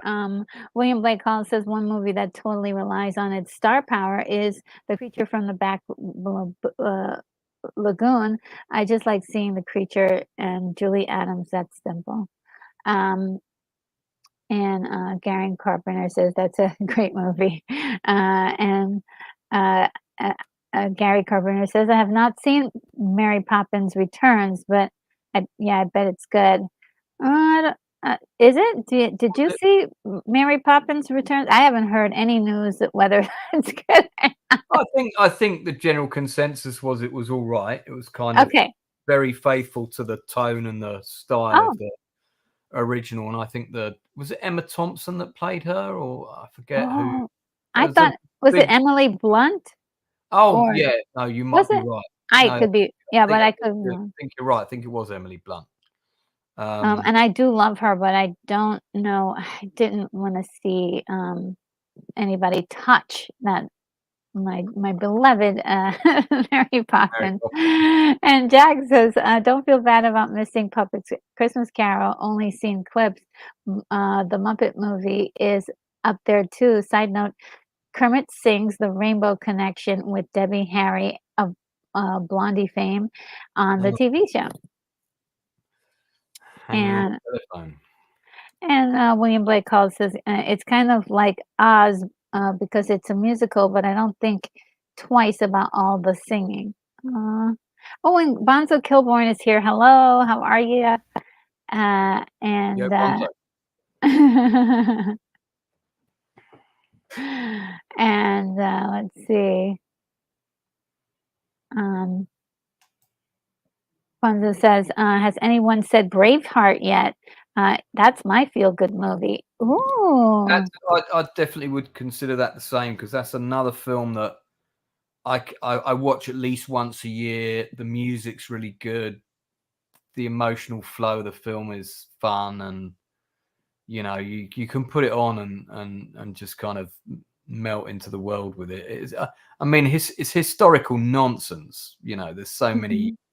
inaccuracies in it. Like Tartan wasn't even out at that period in history. The thing with them painting their faces blue and stuff is all rubbish. But yeah, that didn't happen until like years later. So, but it's a really well made film with fun characters and larger than life villains, and it's just a good story. It's a good story that draws you in. Yeah. Let's see. Just don't treat it as history. And Rogu's singing the songs for the Albert Finney's Very Scrooge. thank you. Such a good one. That's the nicest thing that anyone said. But then, boom. I love that song so much. Great actor, Albert Finney. Oh my goodness. And Annie? Annie is another one that's really, oh, that's a feel good movie. Yeah, I think I mean, not for me, but I think that was the one. I can't remember when it came out, but that was the one that all the little girls went to see, and the boys went to see Jason and the W- Argonauts or When whatever. was the last time you saw that movie? I don't think I've ever watched it all the way through. Okay, you should give it a shot again. You'll find it really much more The gratifying sun now. goes out tomorrow. Gets a mention in my 1988 book because it was the show that the summer camp that I worked at. It was the show that the kids did, Mhm. and the girl who played Annie, going to give her a shout out now. She's on my Facebook friends list, Justine Boy Riven. Oh, wow. I remember meeting her parents, and bearing in mind I was only like 18 at the time, and I didn't direct the show or anything. I helped out like back scenes with the curtains and getting the actors ready, and there was some guy called Dave who ran the kids drama class, I think, and I would occasionally help out. And and I remember saying to her parents, "Your kid's got it. I think your kid could do this professionally," and she does. She is a professional actress. and Wow. been on stage on Broadway, I think. Um, Um, Another thing too about that movie is that we've got Carol Burnett playing the evil um, orphan. the woman who runs the poorhouse, is it? Yes, Yeah, I'm sort of and familiar then with the characters. yeah, and then we have got Tim Curry playing her brother, and the two of Oh, them together is yeah. so good. It's so good. Like when I was a kid, I totally ignored all of that. But as in a grown up, I'm like, wow, I didn't even really appreciate this. So you might find some enjoyment in that, and also, it's just the grown up characters are way more interesting now than they were when you're a kid. Just to say, and also it's set in a time period, historical time period that's really interesting if you like history. So that's another. Um, Isn't it sort of set in the 50s, or is it like Um, I forgot what like era. 50s I New York? think maybe it was like Or is it the the 20s? It 20s? Yeah, might be the Roaring '20s. I think it was the 20s.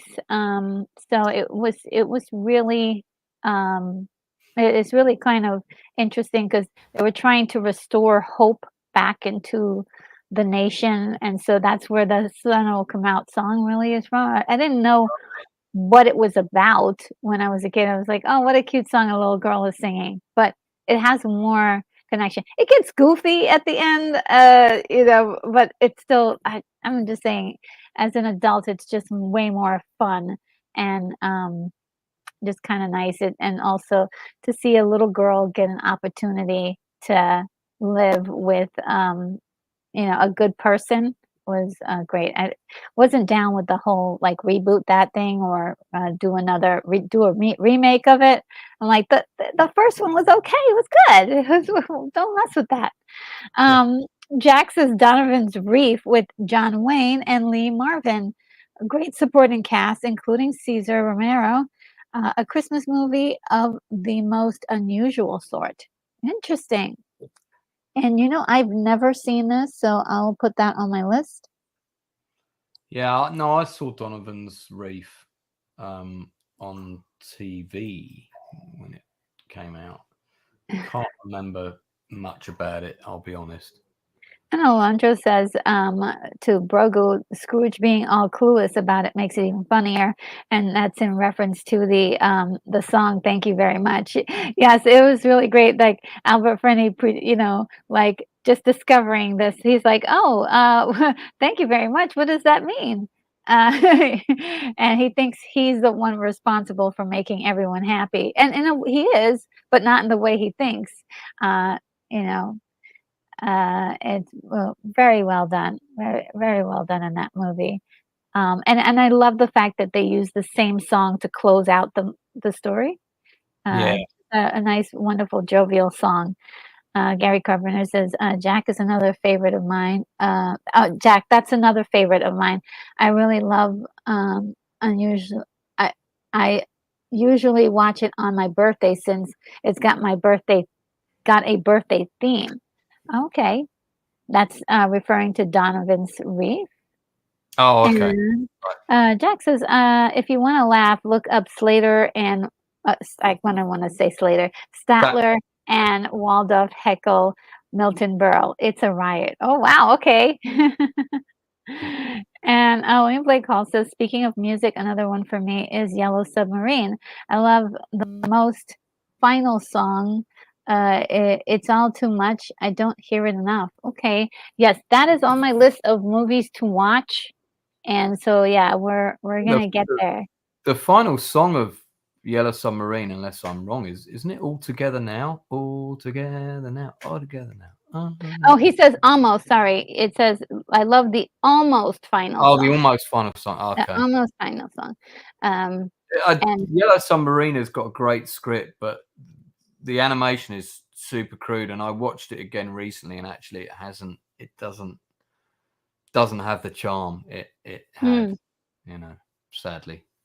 Oh, well, yeah, I still have to see it, I suppose. But I don't know any of the songs, so this will be a treat for me. Alonso says, Scrooge in that one scene. Oh boy, everybody loves me. Everyone, literally everyone. We're glad you're dead. Yeah, that's pretty much what they were saying. Because he was so mean, and they yeah, they were happy he was gone. And Opal, oh, what do you think that says as a name? I'm very fond of Half a Sixpence, but I'm the only one I know. Oh, Uh, Opal, Opalopadoc one, something like Apalapadoc. Okay. Opalopadoc one. So Apalap- kind of like Snuffleupagus, except Opalopadoc. Apalapadoc. Okay, Apalapadoc. I'm very fond of Half Sixpence, but I'm the only one I know. Now, what's Half a Sixpence? Is that Half a uh Sixpence is the musical with Tommy Steele that you know, you were talking about musicals earlier, and I was saying that's definitely a favourite of mine when I was a kid. I watched it really? again recently, and I still quite like it, but it was written Okay. off a bit. It was a box office bomb, and it was written off, you know, by most Okay. people. But I thought it was right. I'm gonna put that on my list. Thank you, Apalapadoc one. Not to be confused with Apalapadoc 2. Carrie No, Carver says, indeed. I just I just love the Beatles, and that's my favorite album and movie. Oh, that's so cool. Um, and, this one here, this is, Juliet number 1 and 64. What's that? Yeah, that's the link to my birth father's Oh, number one song. His band okay, was called the Four Pennies. okay. They had about four. I think they had about four songs in the top 20. They were part of the whole Mersey Beat era, so they used to play in the Cavern around the same time the Beatles were playing, and they came from Blackburn, so that's just above Liverpool, but all part of the same area. And Mhm. I did meet my birth father for one long weekend. Went down to see him, and he was telling me stories about, you know, Paul McCartney and John Lennon, and hanging out with them when they were pretty much kids, you know, all trying to make music. And they used to, sometimes they'd play on the same nights at the Cavern. So it was quite fascinating to hear all that stuff. Yeah. Oh, that's so cool. Now, is he still alive or I don't know. I haven't spoken to him in a really long time. Probably, yeah. I think so. I think he okay. is. I think he is. Oh, are you still in touch at all? I mean, No, I can't.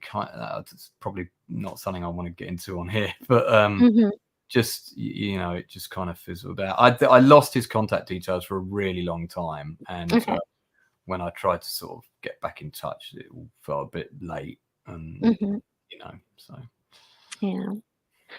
Sean Ennis says, pretty much love all versions of A Christmas Carol, just like me. Also Nicholas Nickleby, which I have not seen anything or any knowledge of Nicholas there's quite Nickleby. that's another Charles Dickens adaptation, which there's been some TV series made of it. There's been I think there's been a movie or two, not as many as A Christmas Carol, but Oh, you know what? I think I did see a cartoon version of Nicholas Nickleby. I did see a cartoon version, but my favorite is the Alastair Sims yeah, version. Sims, that's the name we couldn't remember earlier. So Yes. Alistair Sims was also in one or two of the early black and white St. Trinian's films, where he played I think he played the headmistress in drag, unless I'm getting Oh, him. really? I think it was him that did that, which was a lot of fun. Patrick McNee, yeah, Oh, played yeah, yeah. Bob Cratchit, I think, in the Alistair Sim version, if I'm remembering that rightly. And of course, he was part of the Avengers, which Avengers, yeah. you're a big fan of. He was in View to a Kill, James Bond movie. Uh, Yes, yes, yes. and my parents met him and said he was really lovely. Oh, Yeah, yeah, so I really liked him, as an actor, yeah, when I was a they kid. went to a dinner party and he was there, along with Gareth Hunt was also there, who was also in the new Avengers, I think. Mm, When it was the Joanna Lumley, Gareth Hunt and Patrick McNee, the New Avengers. That was towards the end of the 70s, I think that came out. And Sean Innes says, also, I too have never seen the Muppet Christmas Carol or The Sound of Music. Ducks. We'll catch up eventually, guys. Don't worry, we'll see them all. Yeah, the Sound of Music is that on my list? Yes, it is on my list. It is one of my favorites. Let me just check that off. It is. I think the subject matter isn't that great, and but I don't know. Julie Andrews just makes everything so much more um, lighthearted and fun. You know, like her showing up in any movie is Yeah, I mean, she just lightens everything up. that's another one that, like, as a young boy, Sound of Music came on. Unless you happen to catch the clip with the Germans in it, you were kind of like, oh no, I'm going to go upstairs and watch Great Escape, because it would always be on in the holidays, and it would always be scheduled against a boys' movie. So Sound of Oh, Music could be on one side, Where Eagles Dare, because the channels they always did this. They always scheduled yeah, Where yeah. Eagles Dare would be on at the same time on the other side. So I'd be like, right, I'm going upstairs to watch Where Eagles Dare on the black and white, But when I watched The Sound of Music for the first time, I was off sick from school for 2 weeks with a really bad flu virus, and there were two films that I watched properly, because I was so bored, kid, didn't even Yeah, have yeah. video, and I watched Sound of Music properly, and I really appreciated how good a movie it was. And the Oh, other yeah. one I watched was with Gregory Peck, and it was called The £1,000,000 Note. A Okay. classic old movie, actually really good movie, and I'd never even heard of it before. And it's Wow. about a guy who's got £1,000,000 note, but it goes missing, and then people don't believe he has money, so they start taking things away. And Oh no. it's good. Good film. William Blake Hall says, Vanessa Williams, I love the name Ebony Scrooge, very clever. Yes, I love that movie so much. It's a cheap TV made movie, but it is, and I think they did right by everything they did in the movie. Just love the whole idea of the singers who the twists and turns of like how they got the story of the A Christmas Carol and adapted it to a different, like more modern take for like the 90s, late 80s. Right, great stuff. Great stuff. I wasn't very fond of the Bill Murray one.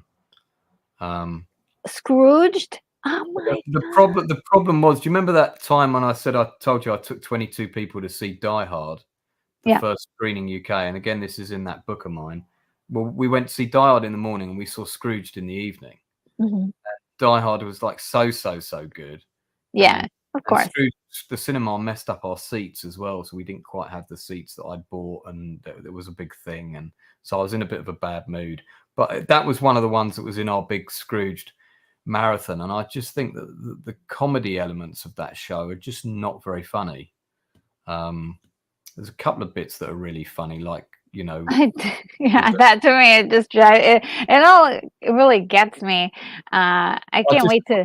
I don't find that actor Bob Cathwaite, the one who's got that shrieky voice, who was in the Police Academy movies, Oh, and he Bobcat Goldthwait. Goldthwait. Yeah, I just don't Mhm. find it. I've never found him funny. It's a kind of it's a one note gag. I've got a silly Yeah. voice. That's it. And if you don't find his silly voice funny, anything with him in trying to be funny for me is just like, I don't So know, for some reason I do love that that Murray, great. Murray makes a great Scrooge in that film. Yeah, he does. There were elements of the film that I really liked. I just thought overall, I just wasn't. I like his origin story as far as like how he became a jerk. He had Yeah, to make all those choices, and yeah. eventually it was like he was a good guy in the beginning, and then it became lost in his work and and lost his integrity. I love that. I love that stuff. I thought it was for me. This is one of my favorites. It probably also was the fact that I went to the movies to see it with my mom. That Yeah, was and that equates to you for as a feel good memory, right? part of it, yeah, part of it. Yeah, But so that's even like like there's some movies today like that we went to see together that I'm like, oh, was not as good, or it didn't age well. But I I think the reason why I still love that movie is because it's got so many people in it that I like, I guess. So there is still a nostalgia thing going on there. Um, and It's got Michael J. Pollard in it, isn't it? In a really small role. who's that? Um, he's the Michael one J. Fox? when Scrooge comes back and looks at them in the future, the homeless people, he's frozen. Oh, yes, yes, yes, yes, yes, yes, yes. He's frozen stiff. Now Yes, that's the character that's actor right. who was in He's Bonnie and wonderful. Clyde with, the Bonnie and Clyde movie with, Mhm, Warren Beatty, mhm. and, he was also a guest episode of Star Trek where he's kind of leading all the kids to do stuff, and, he's like the oldest kid, but he's still a kid, he doesn't age, and I forget and the children shall lead might be the episode, I forget, but, Mm. I always really liked him as an actor. He's in a great movie with Oliver Reed called Hannibal Brooks about them. I think I've told you about this film before. They're taking an elephant over the Alps. It's during World War II, and these prisoners escape with an elephant. It's great. You can't make this story up. And he plays like an American POW who's leading a band of resistance guys in Austria attacking German convoys and things. And the story goes that they couldn't have him and Oliver Reed together because if they were together offset, they would just go off and drink loads of alcohol and disappear for days on. So they had to keep them apart. As soon as they like left set, they were driven to separate. They had them housed in separate hotels in different towns, Oh, so man, that they that's wouldn't go out hilarious. drinking together. And they still managed to do it a couple of times. Michael J. Pollard disappeared for 3 weeks at one point or something. Wow. Quite funny stories. I'm going to do a special video about that film because I really got a massive soft spot for it. Oh, cool. Danny Staten says, "Great show today. I'll watch the rest later. Gotta go eat. Gotta eat." So thank you so much, Danny, for hanging out with us. And if you were watching this on the replay, hope you're having a great day. And thanks for hanging out with us. Let's see. Jack says Henry Winkler was good in American Christmas character. Only knew him as the Fonz. I think everyone who makes it big gets a crack at a version of the story. Well, I hope so because I want to see them all. Do love myself, Christmas Carol. Now, one story I thought was really great that was sort of a play on that, but the real life of Charles Dickens was uh, the man who invented Christmas. That's And a great film. oh, I love it so much. Great. I watched it, like, over 100 times when I first saw Yeah, it 'cause because I was like, "This is so it is good. good." It's for those people watching. It's the true story drama of how Dickens came to write Mhm. Christmas Carol, Yeah, basically. yeah. I mean, and I know that they've, embellished some things but I just love the creativity of how, they just weaved his personal storyline along with the classic tale that we know and love. And so, I thought, a big 2 thumbs up for the way it was done creatively.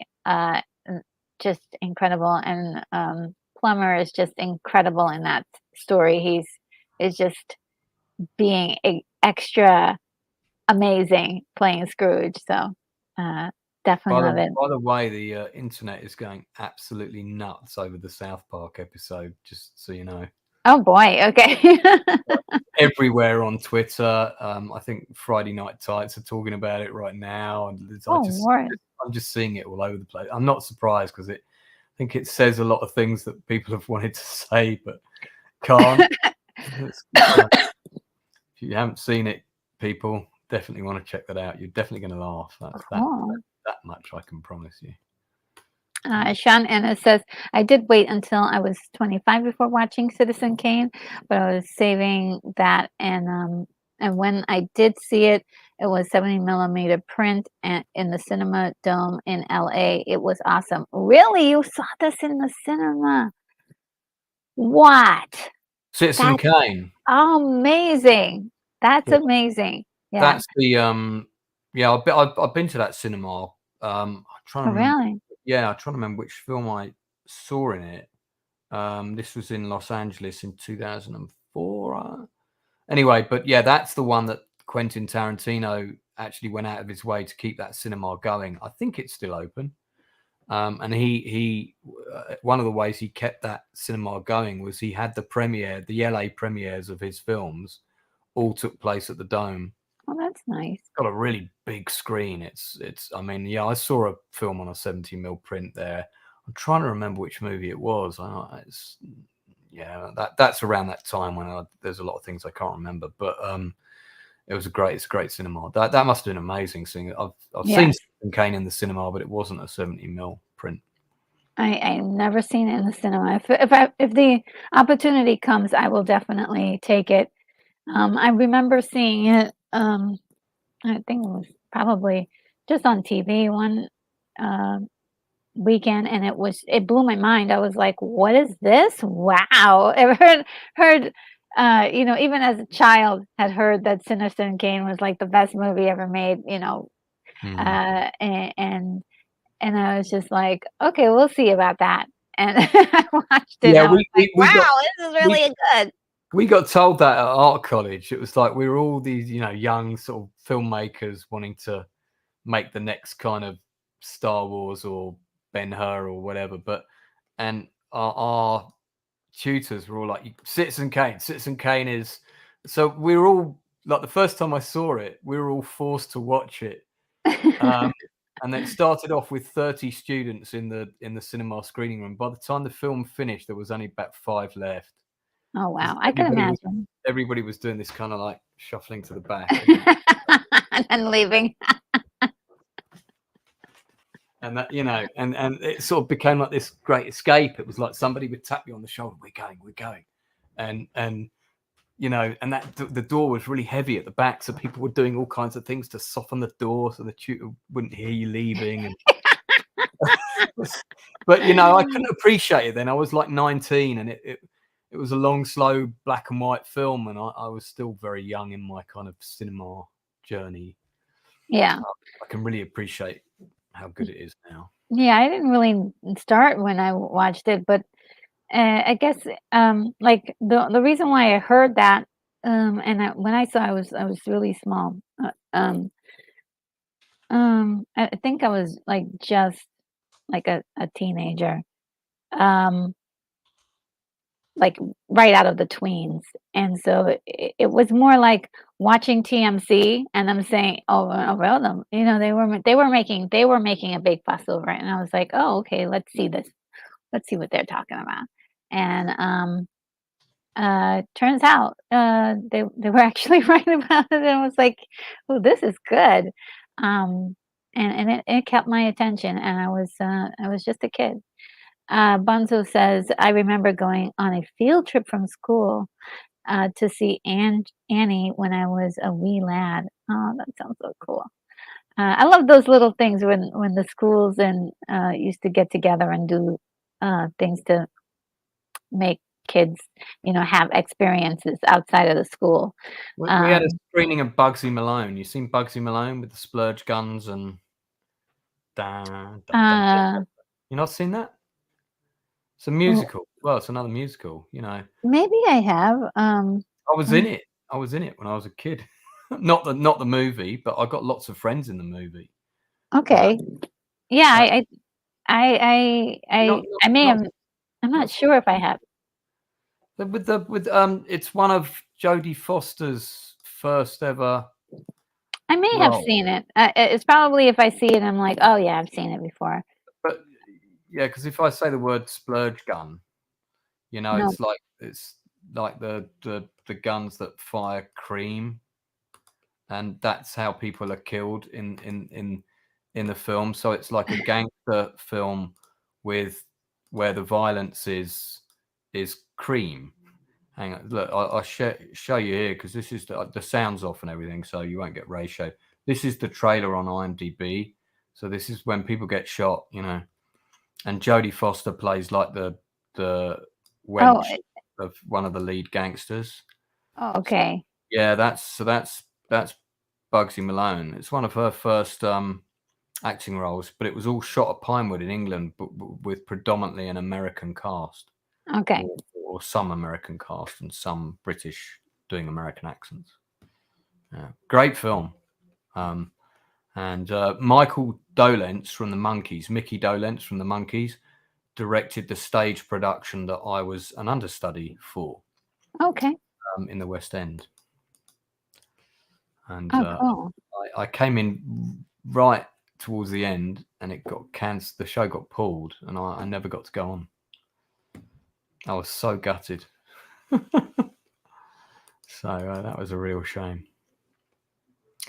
Yeah, but that's really good movie. Sorry, did I make you lose your thread? No. Okay. Okay. I wanted to say hi to SG Experiment. Great to see you. The Monster Club is a fun Halloween movie. Of course. You mean the Monster Squad? Or Yeah, I think he means. Yeah, he probably means the Monster Squad. Monster Yeah. Squad,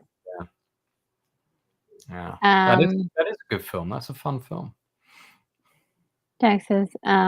Texas, appreciate your noting Braveheart's historical problems. I think only Troy is worse. Texas and steak, preferably good T-bone, is the only way to go.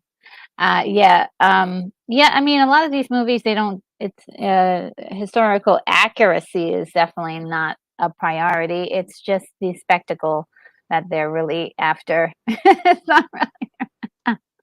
And Gary Carpenter says, "What about Lost Boys?" It's not my feel-good movie, but it's a good movie. I like it. I mean, I like it, but it's not for me. I mean, I've got good memories of going to see it, but not quite the emotional. Didn't stir me emotionally in that way to make it a feel-good movie. I think come out of it going, I'm going to find the name of that cowboy bar, by the way, that I went to.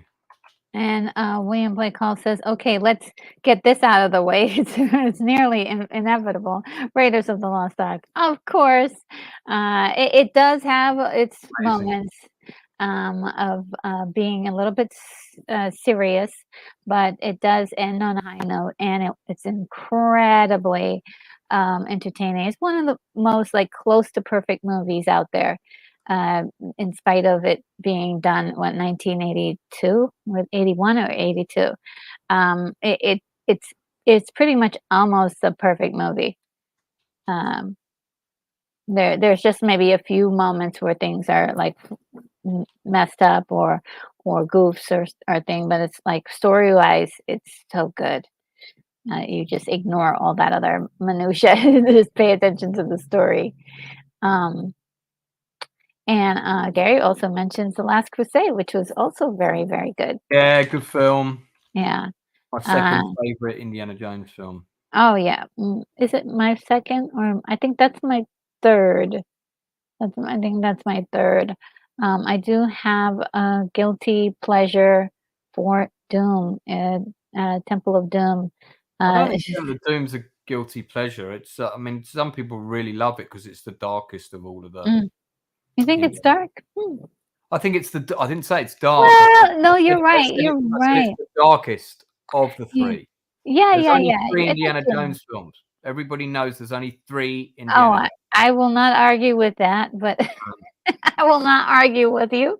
The other ones, I have not seen the last one, and the fourth one was a disappointment for me on so many levels. I detested the fourth one. The fifth one was vaguely better than the fourth one. Yeah.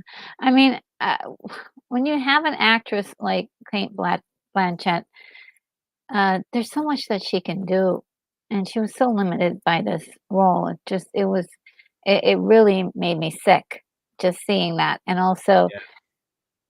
the flying monkeys, Uh, flying CGI monkeys. That was it for me. I was like, "Nope, all I the all you don't care, I don't care." all Okay? the all the CGI stuff in it, like even the Too stuff much. with the ant Oh, sequence, that was because ridiculous. Yeah, because we knew that they were CGI ants, it was like, I just don't care.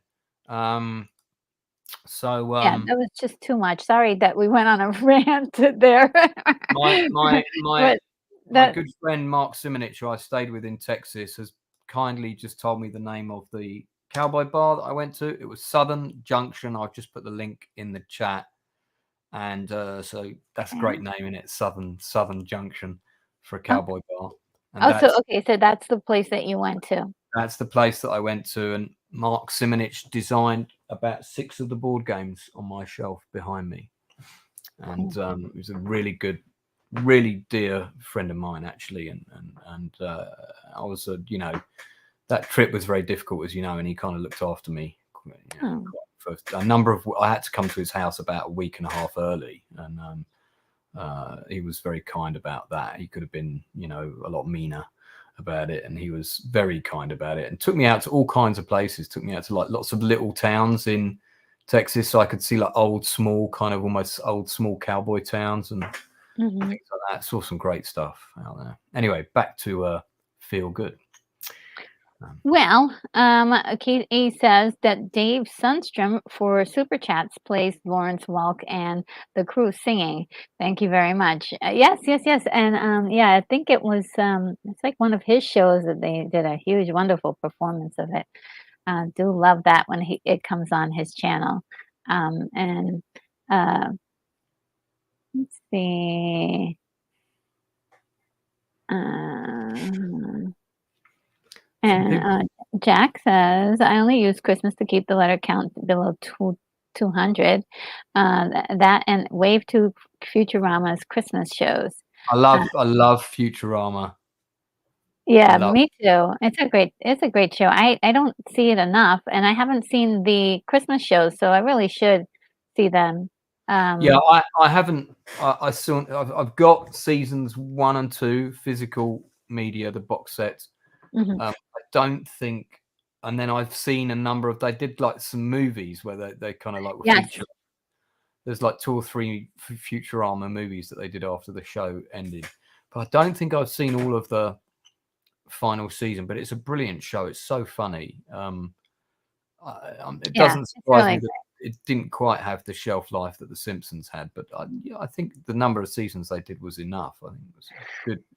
Yeah, I You know, mean, I don't know if I even care to have like a million seasons of something. yeah, I just want good stuff, you know? And yeah, Futurama always comes through. I yeah. know for sure. Like if I'm gonna sit down and watch one of their shows, it's gonna be good. I have not seen a bad one yet. So, Consistently good writing on their movie, mhm. on their TV show. Sorry, I people are talking about a movie in chat. I'm just checking it out, and I have seen it. I thought it sounded familiar. I have seen it. And William Blake Hall says, Gary, good one. I also recall how excited audiences were by Raiders.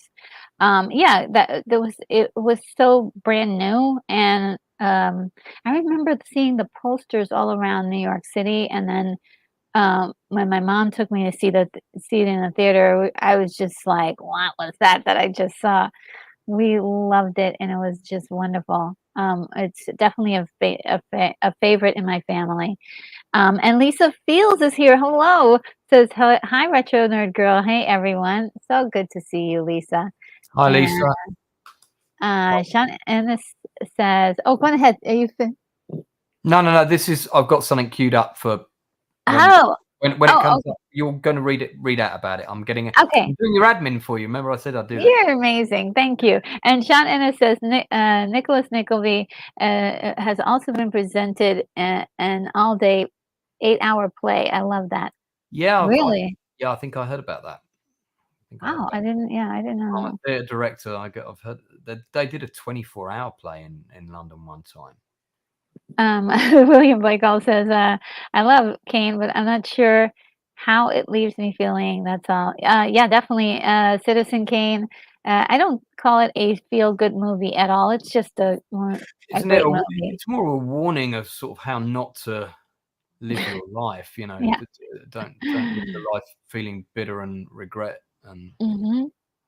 which is something I'm desperately trying not to do right now. It's really hard, yeah, Going but going through that at the moment. yeah, I hear ya, let's see, and, Keith E says, "Hooper is asking if there's gonna be a part 2 of this segment next week. Should there be, a part 2? Do we have a lot more movies that we should be, mentioning? I mean, I don't know how much time we got left. This is it's a never-ending subject, this, because for the very reasons I outlined at the beginning, which Retro will timestamp later when Mhm. during the admin phase of this I'll see about that. we timestamped Lance's emotional speech about his dad. But for the reasons I mentioned, feel-good movies fall into so many categories for so many different reasons to different Mhm. people at different times, and Yes. so you could I easily do one of these. I But I think think next week we shall do it again. Are you free next week, though? I have my diary right here, so Okay, let's see. Let's look in there. let me have a quick Um, let me have a Because quick. that would be good if we did that, because then this gives me the opportunity to actually give you the email that William did send me about this in particular. That was really juicy, and I wanted to share. I'm so sorry I shared the wrong one, but it was still good. Um, I Yeah, don't I know if have you guys. potentially Retro. I can do next Friday. Wonderful, wonderful. Okay, so I'll put it down. okay, so we'll do that. Uh, I was debating doing a stream next Friday, but I'll come on with you instead. Okay, well, if you are gonna choose to do one, earlier or later, No, I'll do one amazing. on a different day, so you can come and join me. Okay, and so this is great. I am, excited. Thank you, Keith E, for suggesting that. And, yeah, that sounds like a brilliant idea. And, Sean Ennis says, "I was only mentioning Kane as a classic film, but put off seeing it for a long time. Not that I consider it a feel-good movie." Yeah, No, sure, we got that. We got that, mate. yeah, yeah, and I think, that is, Just it can feel good about yourself that you watched the movie that's and, William says, "Although you can still feel good about how it's made." Yeah. Um, and let's see. Oh, Daryl, you mentioned a really sweet one, Heidi with Shirley Temple, 1937. Yes, like all of the Shirley Temple movies were really good. It's been a long time since I've seen them, but there were some really good ones that I absolutely enjoyed when I was little, and they were just so much fun. yeah, It was I great. remember seeing a couple of those because that was all around the time during the day on Saturdays or Sundays where you'd get like repeats of Laurel and Hardy, Yes.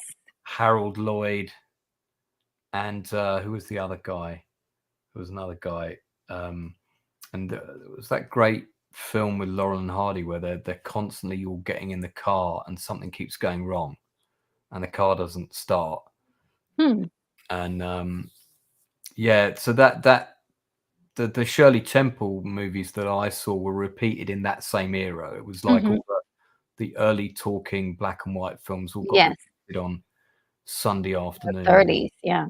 My dad was a massive fan of that era because he grew up with that era as a kid. Those were the films he went to see in the cinema. So he'd always be watching Lauren. He got me to watch Lauren and Hardy with him and That's stuff. cool.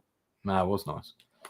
Um, Gary says, "My really feel-good movie is He-Man and She-Ra, Secret of the Sword and the Phantom Toll Booth." Okay, one that you mentioned. Yeah, Gary. We talked about the Phantom Toll Booth, which Mhm. Retro has not seen. It's Yeah. really difficult to get hold of. It was free on YouTube at one point. It's not anymore. There is a DVD of it, but there isn't a Blu-ray. Um, the film that we're about to discuss, I was just seeing if the whole movie was on YouTube. It's not. Yeah. Oh, hang on. Oh. No, maybe. Yeah, so yeah, that's a great film, Phantom Tollbooth. I'm amazed that if you look on YouTube, quite a few people have done that as a stage play, but I'm amazed that there hasn't been.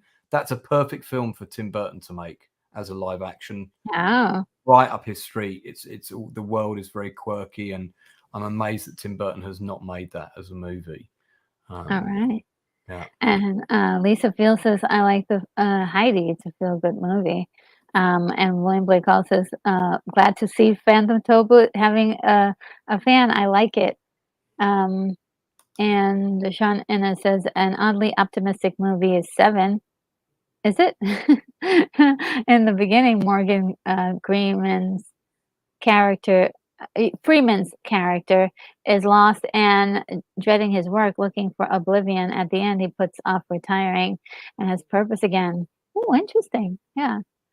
I guess Freeman. And I think The Matrix is one that is kind of like a really nice feel good. The first one, because there's a feeling at the end of it where you feel like, oh wow, so there, anything is possible. This felt like it felt really liberating at the end. And Rogu says that the town's kid enter, that they show them that they are just as good as the college kids in the end.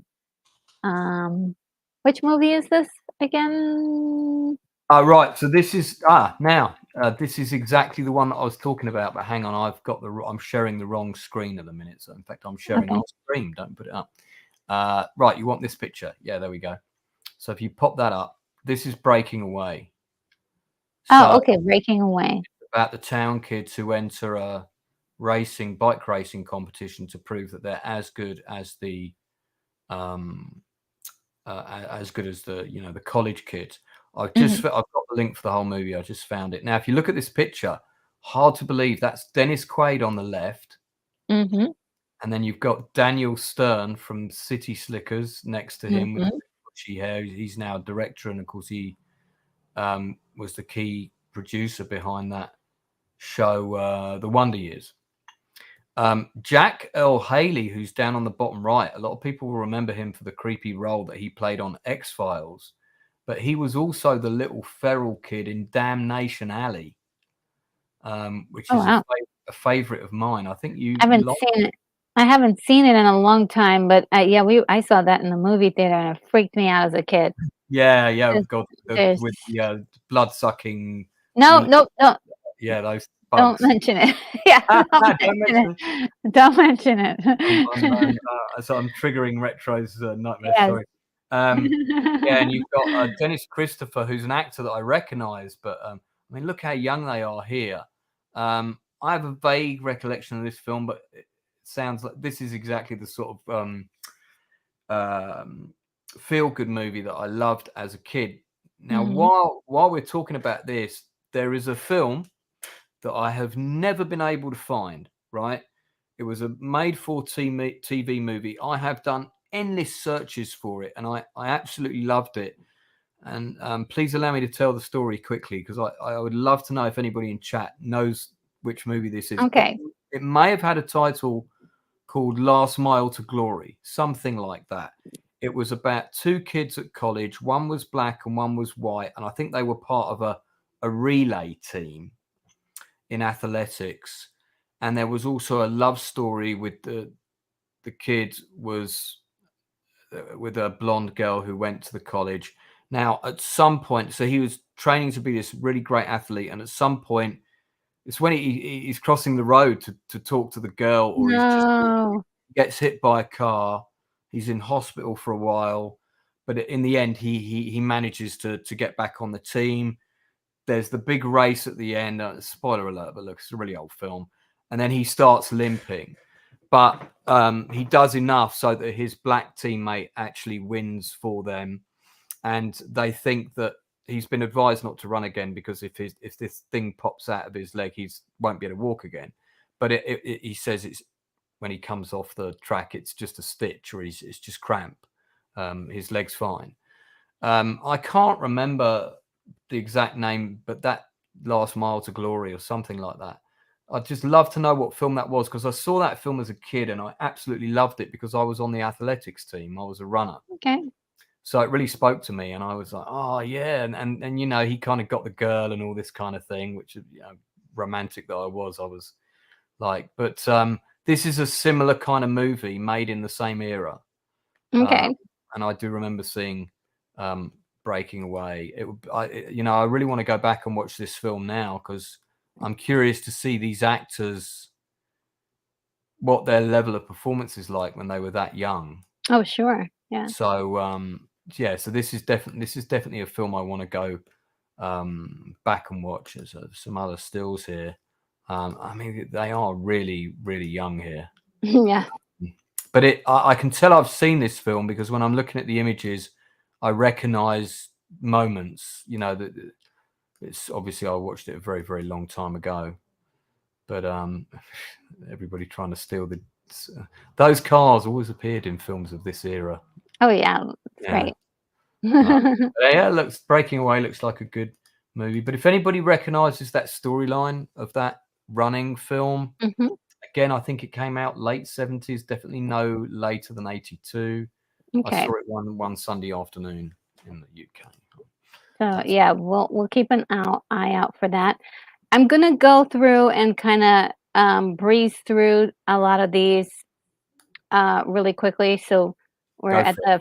we're at the final stretch, just to speed things along because the chat's going crazy. They're writing so much, and I need to catch up. So Daryl Johnson mentions Gunga Din with Cary Grant, 1939. I'm putting that on my list. I've never seen that. Um, Good film. and William Blake says, "Have you seen Falling Down?" I think I like Robert Duvall staying a cop at the end even better. Never saw that one. Uh, Gary mentions Arsenic and Old Lace and Bringing Up Baby with Grant. Of course, those are classics. And I need to see those. I have not seen all of them, at least with Bringing Up Baby. I think I saw it once, but I don't remember it. Shannon says, "Yep, saw Falling Down. Was living in LA then too." And South Park went supernova on Disney with this Yeah, episode, says Alondra. Okay, we all have to check that out and see. Gary, not a See what's fan. going. I think they're on brilliant form with this episode, I have to say. And Keith E is reminding everyone to hit the thumbs up button if Oh, you like what's going on here. Wonderful. Thank you, Keith E. And Daryl Johnson says Rosebud, of course, is for those of you who are fans of Citizen Kane. And Keith E says, falling down, ordering breakfast or lunch. One breakfast, lunch isn't being served. And Daryl Johnson mentions Wizard of Oz. Yeah, we definitely talked about it, and maybe we can get into detail, much more detail, in our next one. There's no place like home. A movie, he says, you just don't get tired of watching it. Me either. I just love it. I love it. I love it. that's And another one I didn't see properly until I was an adult. yeah, yeah, it's really, really good. I actually did a review for it, and there was every time I do one of these like deep dive reviews, I find all these juicy little tidbits I've never seen before. And Shannon says, I think it's so heavily imprinted on older generations as we only got to see it around Thanksgiving every year. Yeah. And Daryl Johnson says, great music too. Gary Carpenter says, bed knobs and broomsticks. I love that. That was another film that I saw in the cinema early on. That and Bambi, I think, around the same time. Oh yeah, I've got to see it. I've never seen it. Let's Great. see. Let's see. One of the first films to combine live action with cartoons. And Shannon says LA was awesome for opportunities to see classic films on the big screen. I love revival house screenings. Yeah, that's really awesome. Sometimes the little theater around me does it too. Burgu says a movie called Breaking Away was The a one feel-good movie to me. Local downtown kids company. That's the one you're responding to. that's the one I showed you a load of stills Yeah. of. Yeah. And let's see. Karu Carpenter says Valley of Guanji and the Mysterious Island. I'm not sure if these are feel-good ones movies, but they are definitely good. They're good. I loved those films as a kid. I Me mean, too. Valley of Guanji was great, you know, because of course it had dinosaurs in it, and that was around the Cowboys, yeah. time of the other big dinosaur movies that came out, you know, 1 million years BC, and then there was the one with the German submarine, the name of which escapes me, but I know you're a big fan of it. The Land That Time Forgot. The Land That Time Forgot. Yeah. So that was Mysterious Island was really good because it starts off as an American Civil War film, and then suddenly you've got a giant crab in it, and you're like, "What's going on?" So yeah, really And love those movies. and Daryl Johnson says, I just saw Bluebird with Shirley Temple, 1940. Yeah, she's just wonderful. And Apodoc says there's really strange Roger Corman comedy called Gas, which is a feel-good movie about the end of the world, as strange as it sounds. I never heard of that one. I think I've seen that. That vaguely sounds familiar, along with the title. I think I've seen Okay.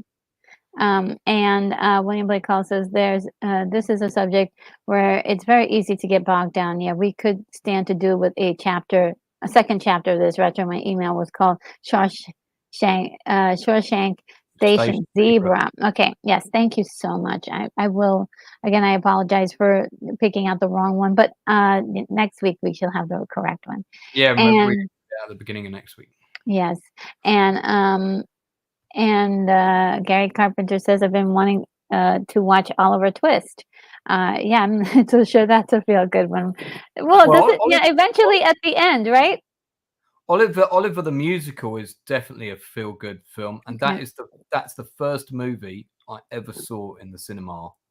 My parents took me to see it. Was on re-release, and I remember that I was so scared of Oliver Reed's character, like really, really scared.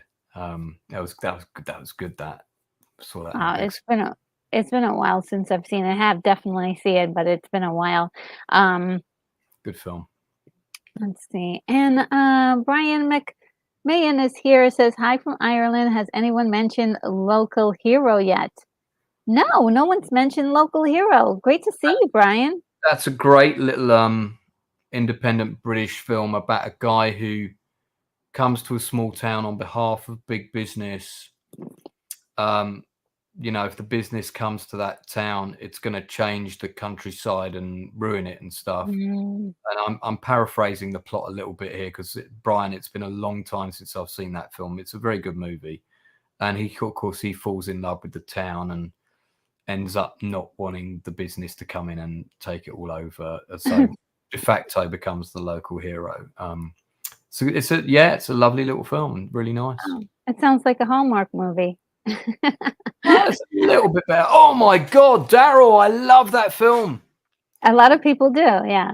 Hoosiers, and I've got the vinyl soundtrack to that, and it was called Best Shot in the UK. Oh.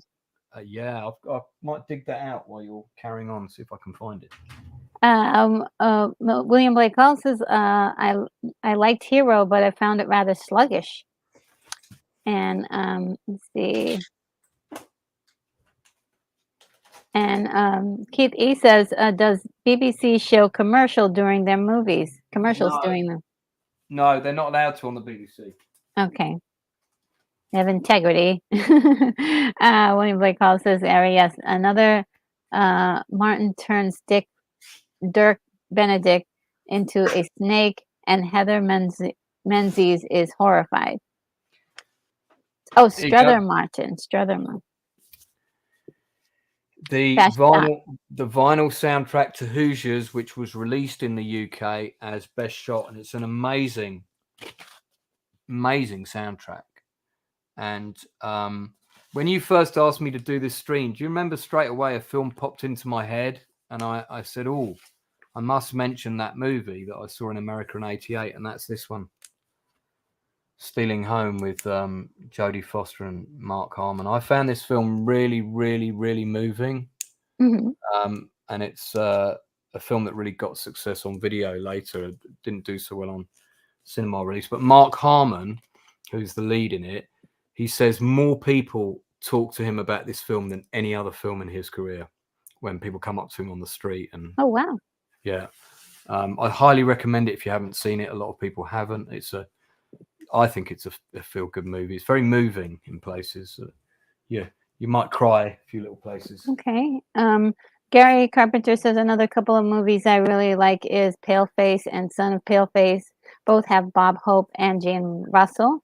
And the second one, they are joined by Roy Rogers. So that sounds like a fun group. And Simply Steve is here. Hello, Steve. Simply Steve says, LOL, there was even a movie in the 80s called Heathers with Winona Ryder. Oh, and that's in reference to an earlier mention of Christian somebody Bale's mentioning heaven. Christian Bale's in that as well. I think. He is? I think so. Yeah, I think Christian Slater is the main. Christian Slater. Sorry, not Christian Bale. Christian Slater. Yeah, that's what I think. Christian. Oh, okay. Yeah, I was like, I didn't realize he would have been a kid in that. Yeah, I saw that at the cinema. Pump Up the Volume, that film that he did, Pump Up the Volume. I thought that was a good movie that never got its due.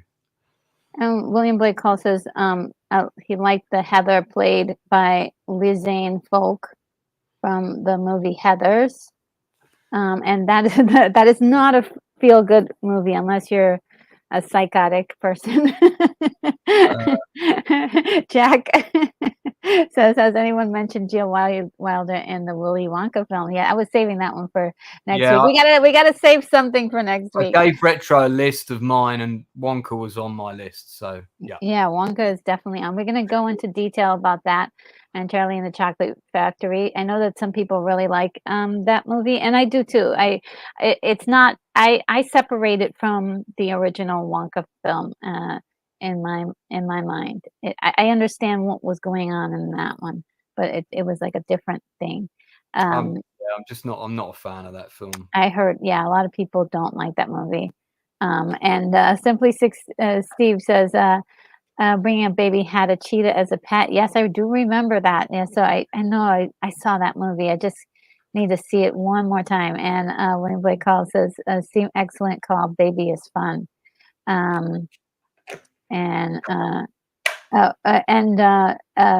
Alondra clarifies that it was a leopard and not a cheetah, some big cat kind of creature that should be in the wild. And Simply Steve says, sorry, the spots confused me. And let's see. Let's keep going. I'm just going to skip a few. I hope you guys don't mind. And Jack mentions Cary Grant and Father Goose. Even at the end of his career, he had the best one-liners. And Simply Steve says, original absent-minded Professor Flubber and Son of Flubber with Fred McMurray. Oh yeah, those are great. I laughed so hard for those movies. Gary Carpenter mentions Jack and the Temple in The Bachelor and Bobby Soxer. Never heard of these. Okay. You mean? Yeah, I don't think ever. I know these two films. The World's Greatest Athlete and The Computer Wore Tennis Shoes were part of Disney's Wonderful World of Color. Oh yeah. Internal movies that were made specifically for that Saturday television show. You know, you had the castle at the beginning, and I used to love watching those films. And Kurt Russell, I think, was a lot of those movies. He was in The Computer Wore Tennis Shoes, I'm pretty sure. Yeah, I mean, he had a nice little career with Disney to start with. And a lot of those movies are on YouTube. You can dig them out. You can find them. And there was a great girl who had a YouTube channel dedicated to that. I don't think she's around now, but she tracked down a load of those movies for me. Retro Disney girl or something, you know. Yes, and we're talking about Kurt Russell when he was still at Disney, not yet John Carpenter. Yes, William Blake Hall. And Gary Carpenter says he was in Sky High, and that movie where he sent his son to I superhero remember that. school, and Yeah, Linda Carter yeah. was the principal. Yeah, Yeah, that's one of my favorite movies on yeah. the Disney Plus. Yeah, or Disney That was another channel. wonderful World of Colour Disney Saturday night movie, wasn't it? And Rohu says another feel good movie for me is the animated movie called Charlotte's Web. Yeah, that's on my list. Gonna talk about it in detail next week. We're doing it next week as well.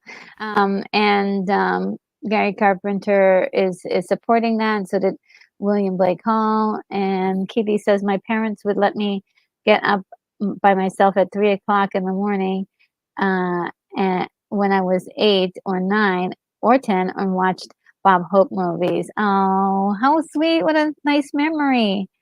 Oh my God. And Jack says the best of the best. Casablanca Bogart gives up the girl for the noblest of reasons. Happy ending for all except the Nazis.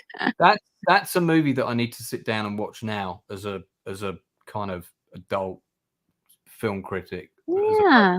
when I saw it last, which was probably I was in my 20s. I think I watched it last. Yeah, I did like that movie a lot, and I think I'm due for a rewatch of it as well.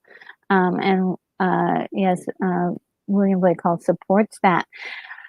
Okay, guys. Well, I think we're coming up to the end here. It is has been 2 hours and 30 minutes, and I have to say good night to you guys, or good day to you guys. Um, uh, I do have a closing. Well, let's just remove this 1 second. I do have a closing video. That's Can about I 3 minutes long. can I plug my Halloween stream? Why not?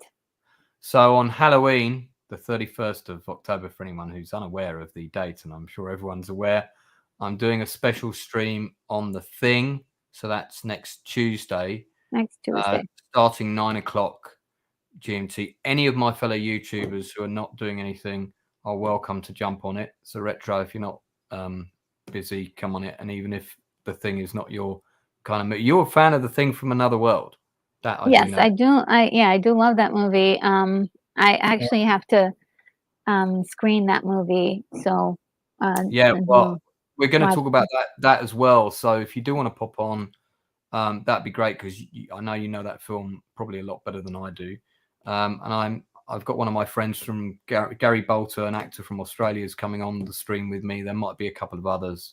We might have a film director on there Okay. with us. And then I've got an interview the Monday night before that with an actress called Lauren. Anyway, the point about what's interesting about this interview is she is the first person to produce a movie with Kevin Spacey since the whole. Oh. Yeah, she did a Oh. movie called Control with Spacey, and it was actually filming while his court case was going on. Neat. So she's going to be a very interesting guest, and she's on Monday night. So I got her Okay. Monday night. There you go. And where can people find you? So if you just type in the Outcast Creative into Google, you should get the YouTube link up. Do please like and subscribe. I'm nearly at 2,500 subs, and I'm trying to hit that as soon as possible. My goal was to hit 5,000 by the end of the year. I don't know that I'm going to quite get there, but I'll be very happy if I can get to 3 ASAP. And then we've also got a Facebook page. So if you ever want to contact me personally, that's the best way to get hold of me. I am also on Twitter under Lance Nielsen WD, which stands for writer director, because I'm an acting coach, writing coach, all of those things. So if you ever need any help writing a script or a novel, want to book a session with me so I can help you plan it all out and just make it go a lot faster for you, that's the kind of thing I do. That's my day job. So feel free to get in touch with me, and I'll help you if I can. Rates very reasonable. Awesome. And I just wanted to do a quick rundown for everybody on what's coming up on the channel. And yeah, you nearly forgot to do that too. I know. Nice. Good idea. So the next video, of course, we're doing Dracula. watch party tomorrow night. It's going to be amazing. That's Dracula 1931 with Bela Lugosi. That's going to be so much fun. I love the oldies, and it's black and white. Perfect movie for a retro channel like myself. And so we also when next Wednesday, of course, we have the Modern Take mornings, which I will be continuing my Loki movie, not TV series review, and it's actually really good. I have great things to say about Loki, so that's going to be amazing. Then next Friday, of course, we're going to finish up. We're going to do another episode of Feel Good Movies, Part 2. And I'm gonna try to see if we can cover the last couple ones that were kind of skimmed over. We didn't get a chance to really discuss those, and a couple of other ones that we haven't yet to. But this gives you a full week, guys, to put your list together and see what else is going to be. You can add to the list of feel good movies. And I think it's kind of good to refer back to feel good movies because we've got so many movies that don't make us always feel the best. So it's great to have those. And don't forget about that sports running movie I mentioned earlier, guys. The one that I said I thought the title was something like Last Mile to Glory. It's not that because I've looked up. Oh yeah. And it could be that was a title for the UK only or something. But two best friends, one's black, one's white, track story. Guy gets injured, knocked over by a car, got a cute blonde girlfriend. I'd love to see that film again. I'm sure it's probably on YouTube somewhere, but I need the name of the movie. And I did think for a long time that Bobby Benson was the lead in it. Mm-hmm. But I've looked on everything he's done on IMDb, and there isn't a film on his. And William Blake Hall mentions this. You think that might be your title? I don't know. Let's have a quick look. See Okay. if the stuff dreams are made of. It could have been. I mean, that's definitely reminds me of the movie called The Stuff. People are getting eaten by a yogurt alien. The stuff that dreams are made of. I'm only getting a short film up on. Okay. Is that the stuff that dreams? Well, we'll keep looking for it, and then next week we'll see what we find. But for now, guys, I think that's it. I think there was one other thing I wanted to mention. Okay, yes, watch parties. Before I go, watch party. So the next one for next week will be The Nightmare Before Christmas. Sort of blending the two, Christmas and Halloween together, like. That would be so much fun. And I'm thinking after that, The Journey to the Center of the Earth. Let me know if that's one that you guys. That's by the same guy that made Land That Time Forgot. Oh, great! All of those, yeah. I'm trying to get that filmmaker on my channel for an interview. Actually, Oh wow! I've just written to him. Yeah, he's still alive. Wow. Amazing. Yeah. Yeah, so that's one I want to do after that. So that would be great. I think we're gonna head out, guys. Let me just do that, and let me find the outro video. Yes, it's about 3 minutes. So leave your last comments, and I will see you in the next video. Bye.